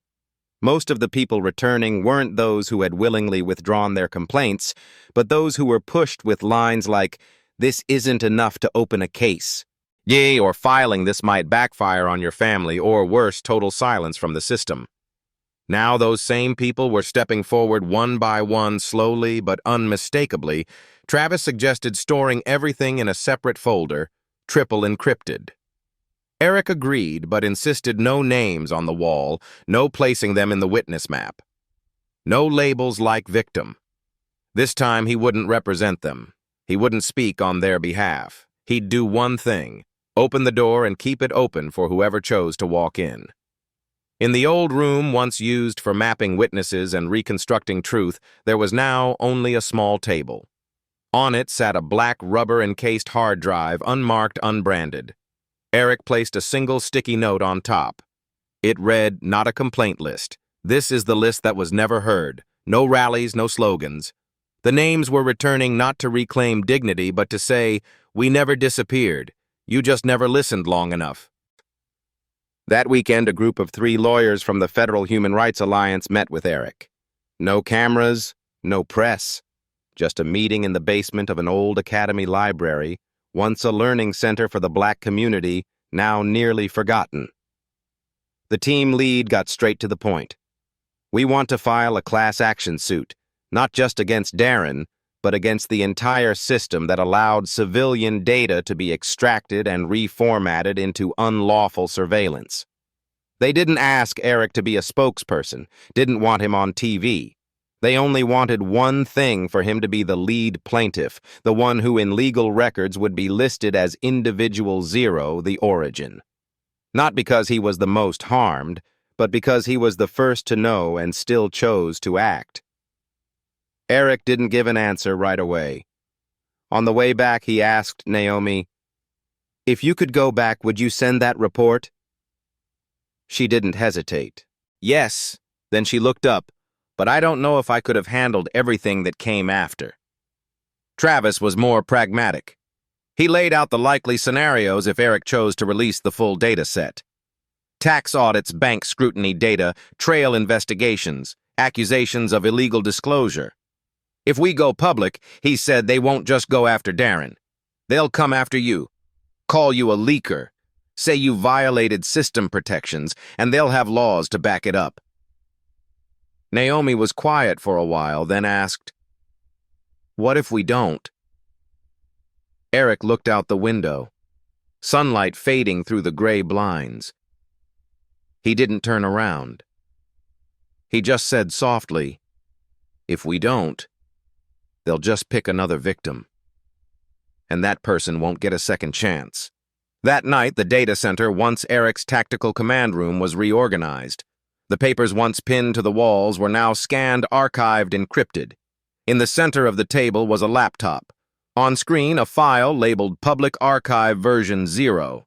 Inside, everything they'd gathered over 3 months. Old complaints.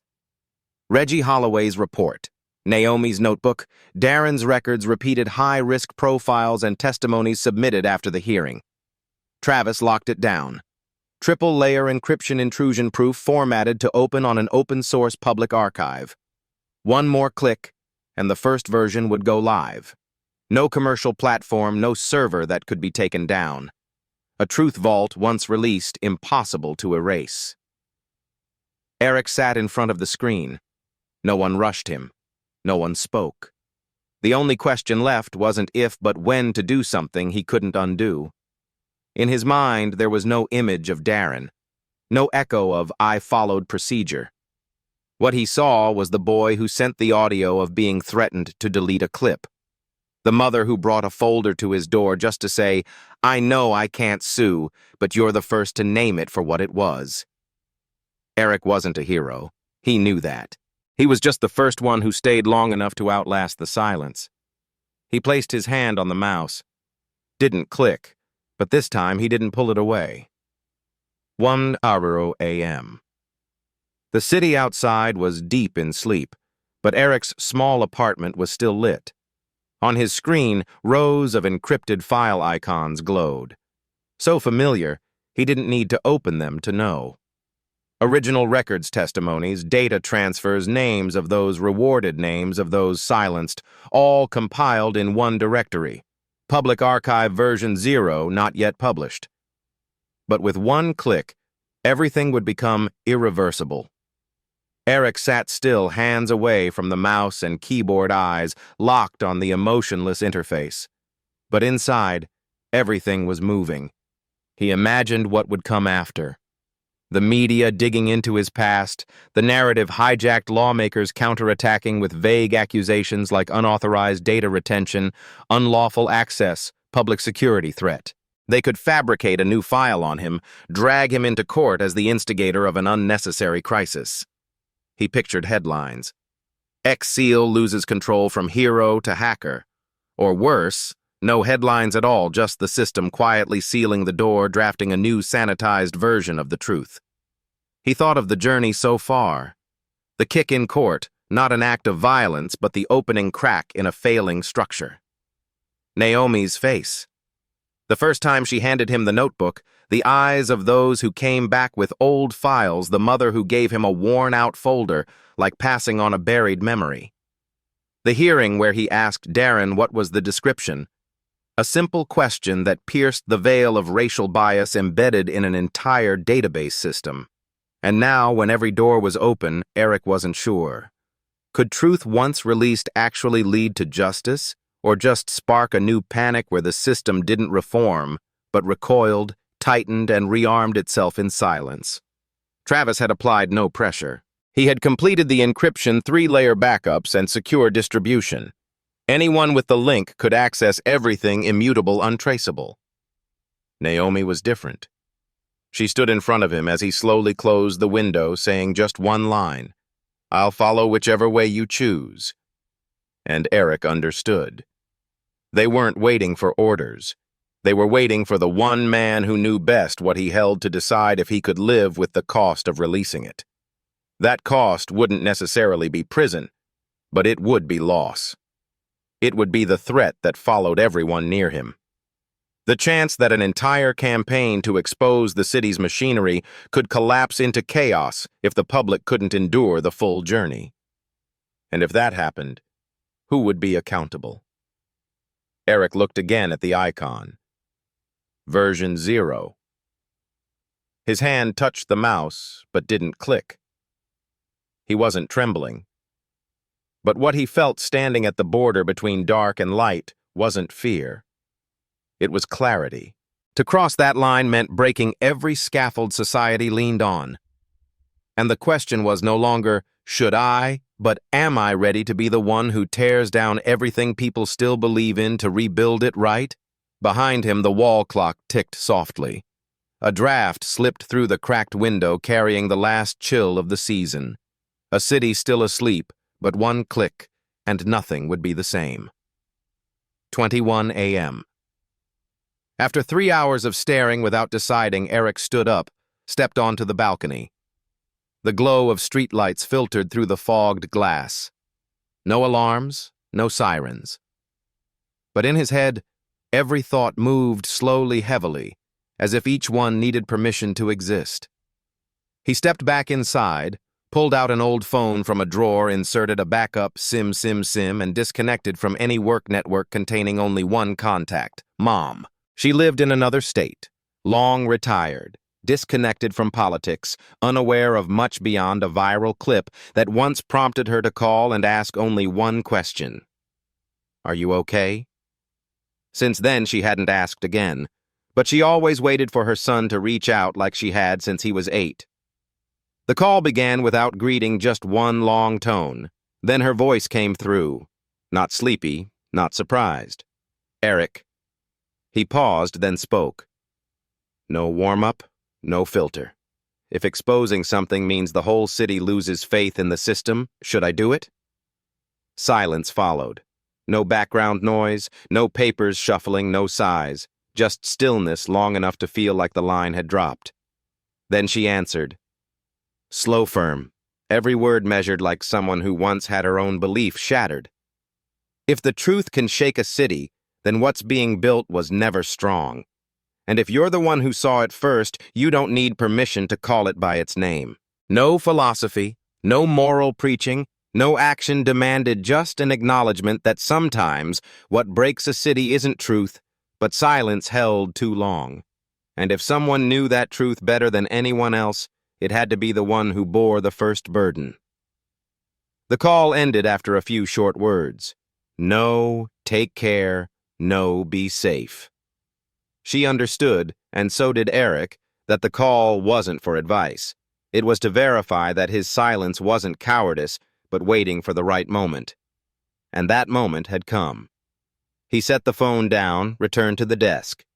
The screen was still on. The Public Archive version 0 icon waited, still like a landmine primed. But now Eric no longer saw it as a threat.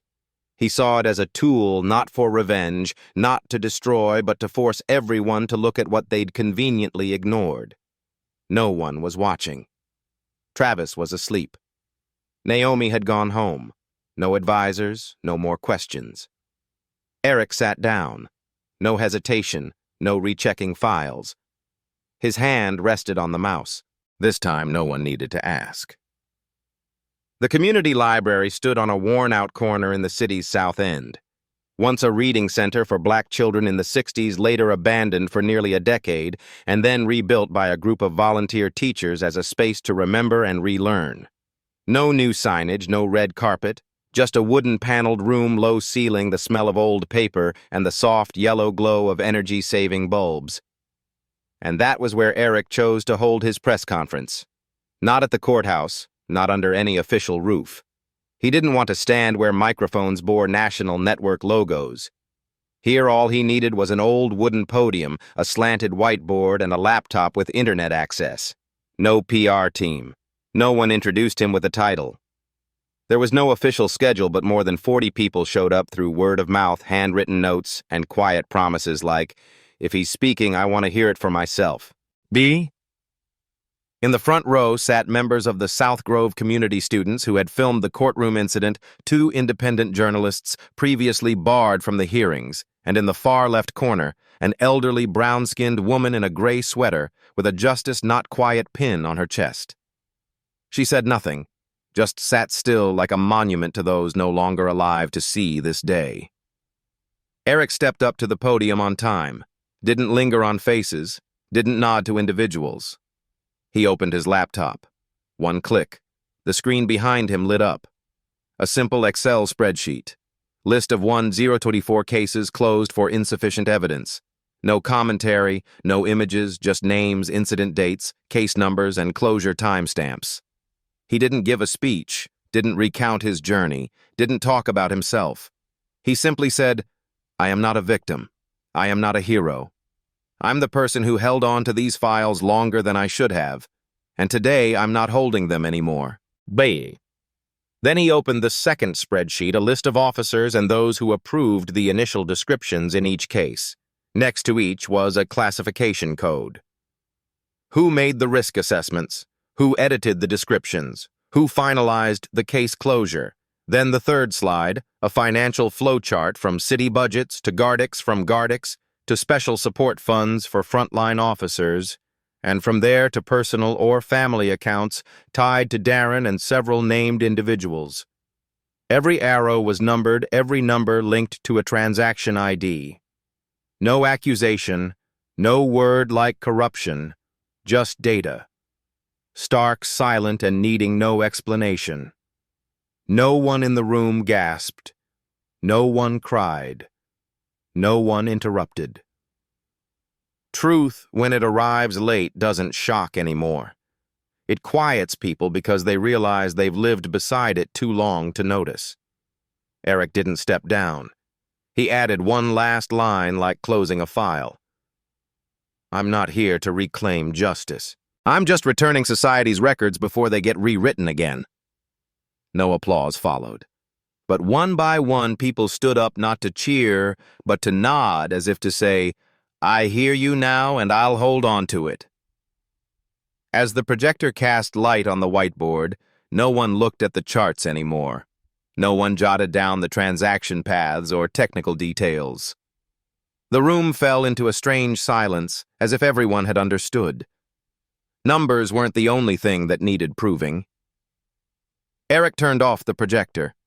He pulled from his bag a stack of printed papers, unbound.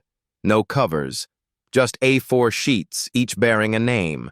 No birth dates, no addresses, no case descriptions, just names, each exactly as they had appeared in the original reports before being closed. Before disappearing from the system, he stepped forward, stood straight, and began to read.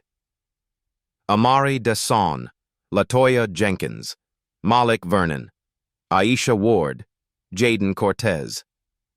Each name spoken clearly, not repeated, not rushed. Not to accuse anyone, not to reenact anything. Each name, when spoken, was a presence restored. No longer boxed into a data field, no longer flagged as a risk, no longer filed under insufficient evidence. No one said anything. Some bowed their heads. Others looked up as if trying to memorize each name visually. But no one left. No one interrupted because everyone understood this wasn't a speech. It was the listening. By page 10, Naomi Tino, standing in the back, pulled out her phone not to film but to record audio. She didn't ask permission because she knew history doesn't record itself unless someone decides to. After the names, Eric turned the projector back on. This time, no spreadsheets or flowcharts, just a title manipulated models. He didn't lecture, didn't analyze.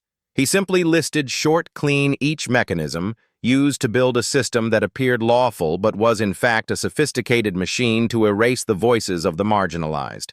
Behavior scoring based on residential zones. Risk classification by skin color.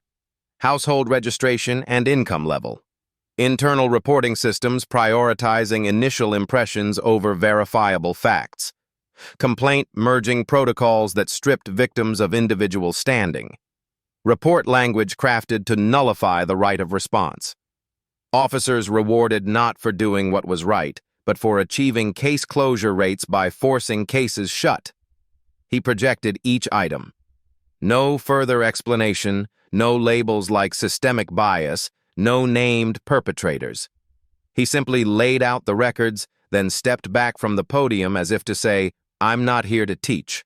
I'm just peeling the tape off a box we've all seen, but never dared to open." When the press conference ended, no questions were asked, but no one left right away. Some asked for printed copies of the names. One person volunteered to read names at the next event. Naomi stayed still, phone still recording, as if stopping would let the silence creep back in. Eric looked around the room, then turned back and spoke one final sentence. Not to stir emotion, but like stamping a file with its last official seal. "I'm not demanding justice. I'm just giving society back its own records before they get rewritten again." After Eric's public press conference at the community library, everything shifted without needing a single command.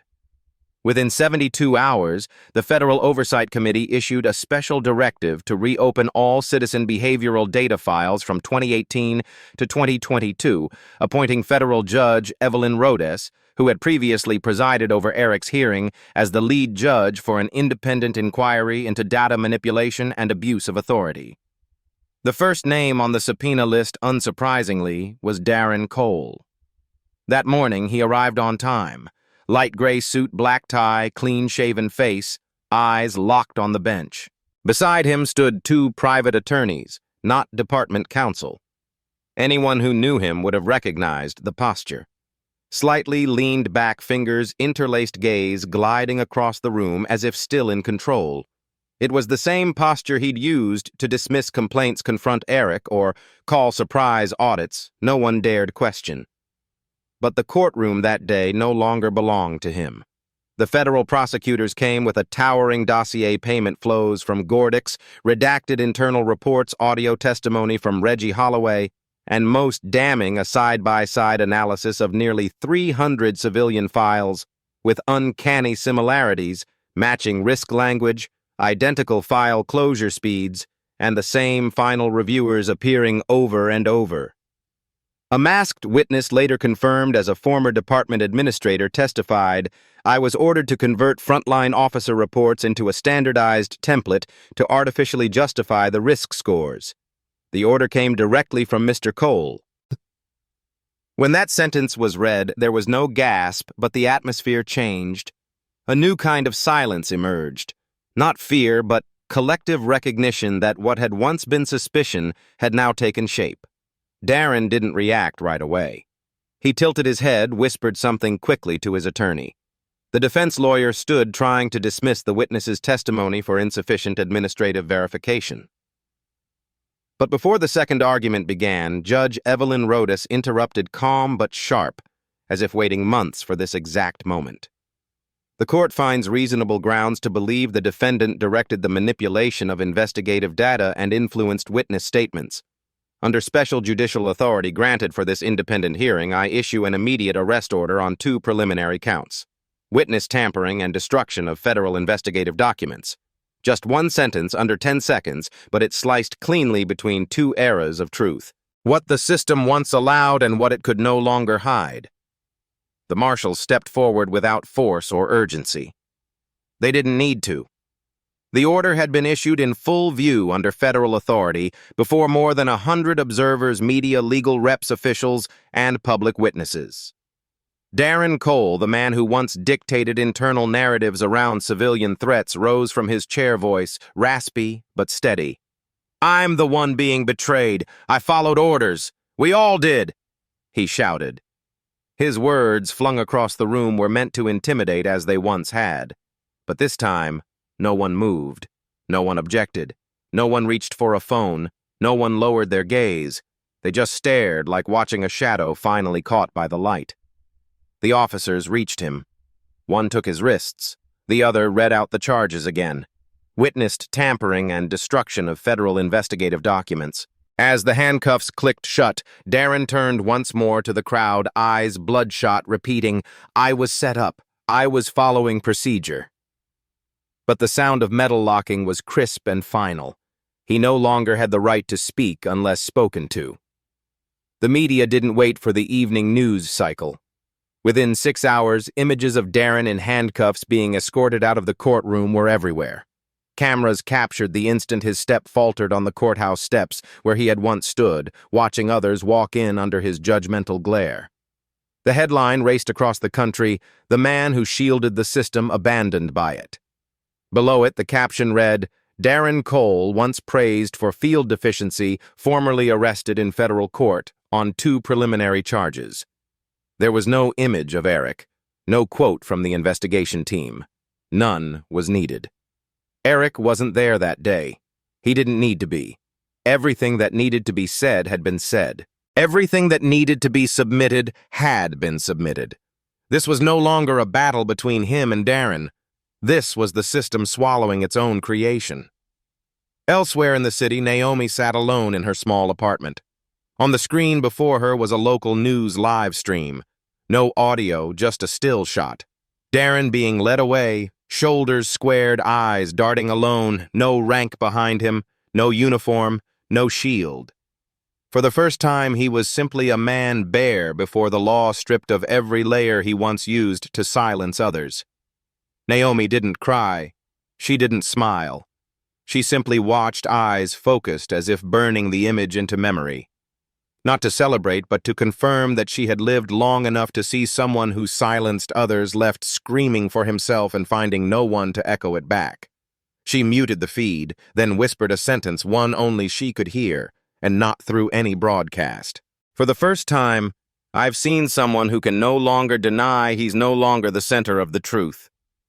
The week after Darren Cole's arrest, Eric Kane's name appeared on front pages again, but this time not as a truth-teller or the witness who was assaulted in court. This time it was the city government under pressure from public outcry and temporary federal oversight announcing the formation of a special reform council on administrative data and civil rights. The nominations were sent quietly but deliberately. At the top of the list was his name, Eric Kane. Witness whistleblower, quiet symbol of resistance. The invitation arrived at Eric's home in hard copy with a handwritten note. "We believe that you, with what you've endured, could serve as an ambassador of justice in our effort to rebuild trust." Eric read at once, folded it, set it down. He wasn't angry, didn't feel honored, just the sense that something was being placed on him that he never asked for. Naomi was the first to ask, "You're really going to decline?" Eric nodded. "I'm not joining any council." "But you're the reason it exists." He looked up and said, "No, I'm the reason they couldn't stay silent, not the reason to create a new face to replace the old one." It wasn't a denial of his role. It was a refusal to become a symbol. Because Eric understood once a person is turned into a symbol, people project both hope and burden onto them. And often symbols are built just so others don't have to act. A week later, he sent a reply, short, direct, without ceremony. "I declined participation in the Reform Council. I am not an ambassador. I'm just a survivor who learned how to trace the truth. And this time, I don't think we need more symbols. We need the silenced to be allowed to speak in their own voices. The letter wasn't printed in the press, but the administration couldn't ignore it.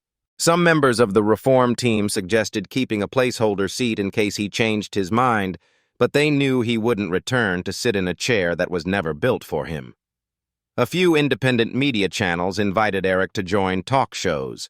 Some bigger platforms proposed turning the case into a book. Eric declined them all, not out of fear, but because every invitation came with the wrong assumption that he still wanted to tell the story. The truth was, he already had. The story was no longer his. Instead of speaking out, Eric returned to the community library where the press conference had once been held. But this time, he didn't take the mic. He sat in the back row and listened to victims who had submitted their files. To a student who had witnessed his father's unlawful traffic stop, to a nurse flagged as a behavioral risk just for living in a so-called high-conflict neighborhood. They spoke without anger, without drama, just in the voice they used every day. The voice of those who still lived within the system but no longer believed it was listening. Eric didn't speak, but at the end of the event, when an older woman approached him and asked if he had any advice for the younger generation, he simply said, "Don't let anyone call you a witness until you choose to tell your story." Then he left as quietly as he had arrived. No send-off, no photos. No one stood, but everyone knew he had gone, because you only noticed someone truly left something behind when they no longer need the spotlight to be heard. His files were no longer pinned to any wall. The hard drive was transferred to a civil rights archive for safekeeping, but at his request, it bore no name under compiled by. He only asked for one note to remain compiled by those who are no longer silent. Eric didn't stay for justice. He didn't walk away for honor. He simply stepped back so others could step forward. And sometimes that's how justice lasts longer than any courtroom hearing ever could. 6 months after the first class action lawsuit was officially accepted by a federal court, the city of Birmingham, once viewed as ground zero for behavior control data, modeling past an unprecedented resolution, not a sweeping reform law, not a multi-million-dollar aid package for the police, but the creation of a new entity, the Independent Law Enforcement Oversight Center, a small office unaffiliated with the police beyond the mayor's jurisdiction, and without the power to arrest, its sole function to publish any unresolved law enforcement complaints that remain unaddressed for more than 30 days. No one called it a victory. There were no banners, no speeches declaring comprehensive reform. But for those once pushed out of the system with the words "insufficient evidence" stamped on their files for the first time, someone could now demand the system explain why it stayed silent. At the same time, the Citizen Behavior Data System, developed and maintained by Gordix, a new access platform, was launched under the name Open Data Birmingham, where anyone could search for records about themselves.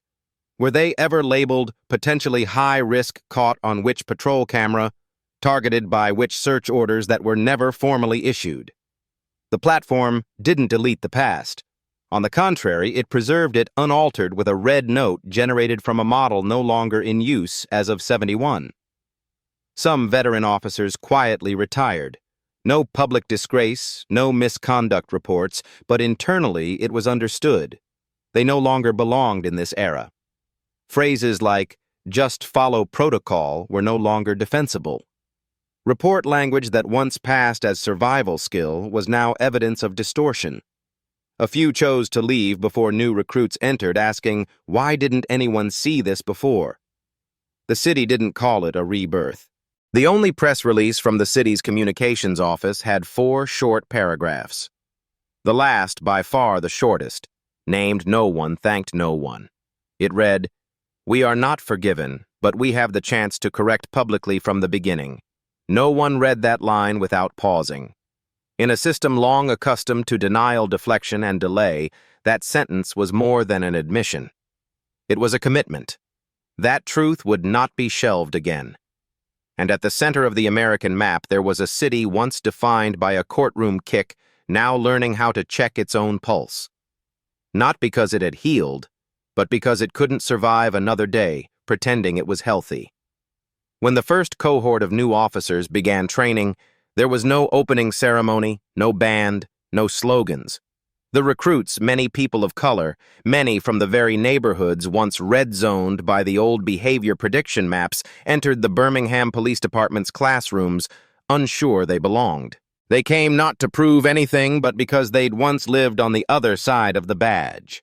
The curriculum had been completely redesigned.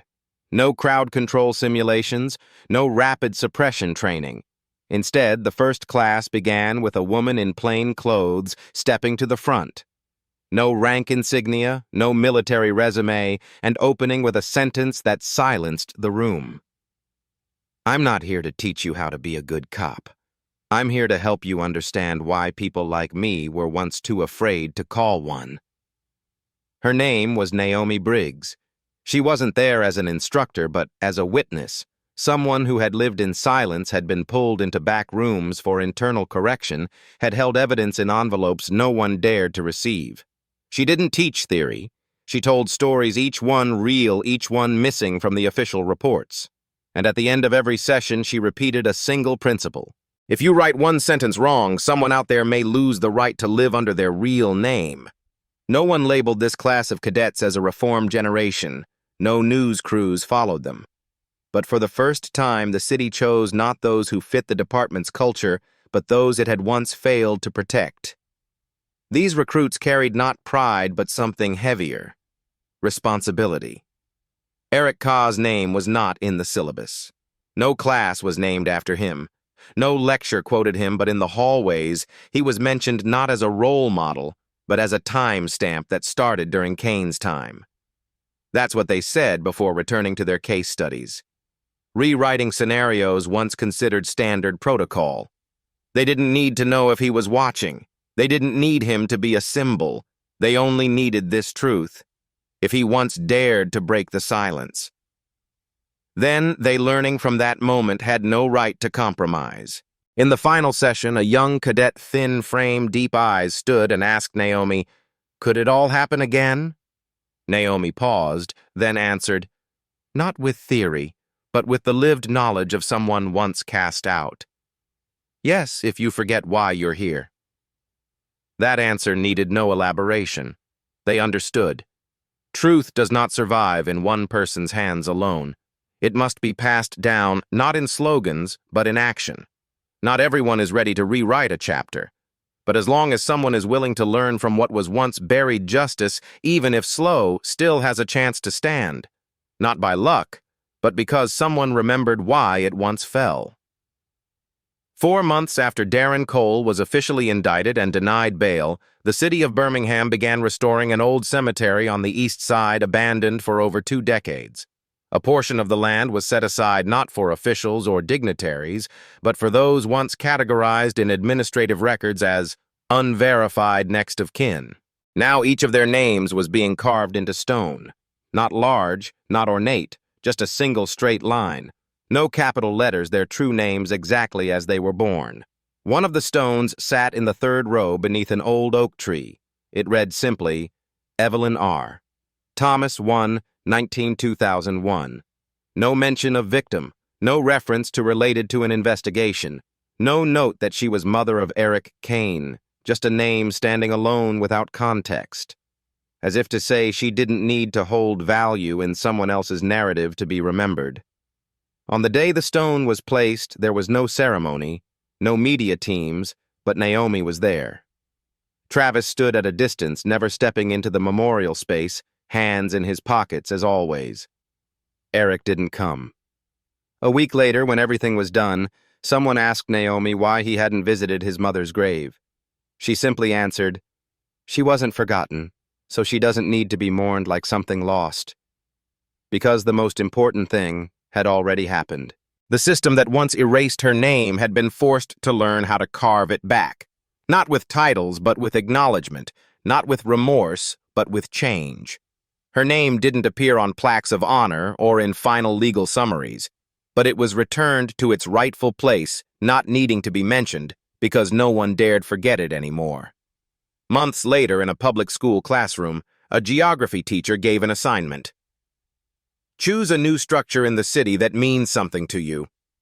One child chose the Independent Law Enforcement Oversight Center. When asked why, the child simply said, "Because their people can see their own records and know their name won't get changed again." No one in the class knew who Eric Kane was. No one in the assignment mentioned Darren Cole. No one retold what had happened with the old system. And that, more than anything, was the clearest proof of all. A name once no longer miscalled is a name no longer forgotten. And Birmingham, for once in its history, had learned how to record a name. Not out of fear, not for glory, but because someone had dared to keep it intact when everyone else wanted to bury it. Eric's story isn't just about one man standing up after injustice. It's a reflection of how society treats what it doesn't understand or chooses not to understand. Eric is not a hero. He's not a winner in the way the world usually defines the word. He was judged before he was heard, excluded from justice because of his appearance, his record, and deep-rooted bias. But it was his calm presence, his decision to stay silent at the right moment and speak at the right time, that made it impossible for the system to ignore him forever. From his story, we learn three things. First, don't judge others based on assumptions. A person's looks, background, or skin color have never been enough to define who they are. Second, true value and strength don't always show up on name tags or award stages. They show in how someone acts when no one is there to defend them. And third, the most important, justice always has a way to win, but it needs people willing to carry the truth until the end. Eric didn't win by power. He won by refusing to be turned into a hollow symbol. He let the truth speak. And the truth, no matter how many times it's buried, will always find its way back. Take a moment to reflect. Have you ever been misjudged just because someone didn't understand you? Have you ever felt dismissed or overlooked but eventually proved quietly, firmly that you were more capable than they thought? If so, you're not alone. And if not, then maybe this story is the reminder you need to see others without bias and to see yourself with fairness. If something in this story moved you, share it. Someone out there might be waiting for a reason to believe their voice still matters. And don't forget to follow for more stories that inspire, because change often begins with just one person who dares to break the silence. Some say justice is blind, but maybe the truth is it's just been trained to look away. Eric Kane didn't raise his voice. He didn't demand revenge. He stood tall, spoke with quiet force, and held a mirror to a system that couldn't bear its own reflection. And through that silence came a roar the world couldn't ignore. At Soulful Stories 4, we don't just tell stories. We unearth the ones they tried to bury, and we give voice to those they hoped would stay silent. If this story moved you, if it made you feel anger, pride, heartbreak, or hope, don't let that feeling fade. Like this video to let others know this story matters. Drop a comment and tell us, do you believe the system ever truly corrects itself? Is silent dignity more powerful than outrage? Or did Eric Kane miss his chance to fight back louder? And subscribe to Soulful Stories 4, where truth has no script and silence never has the last word.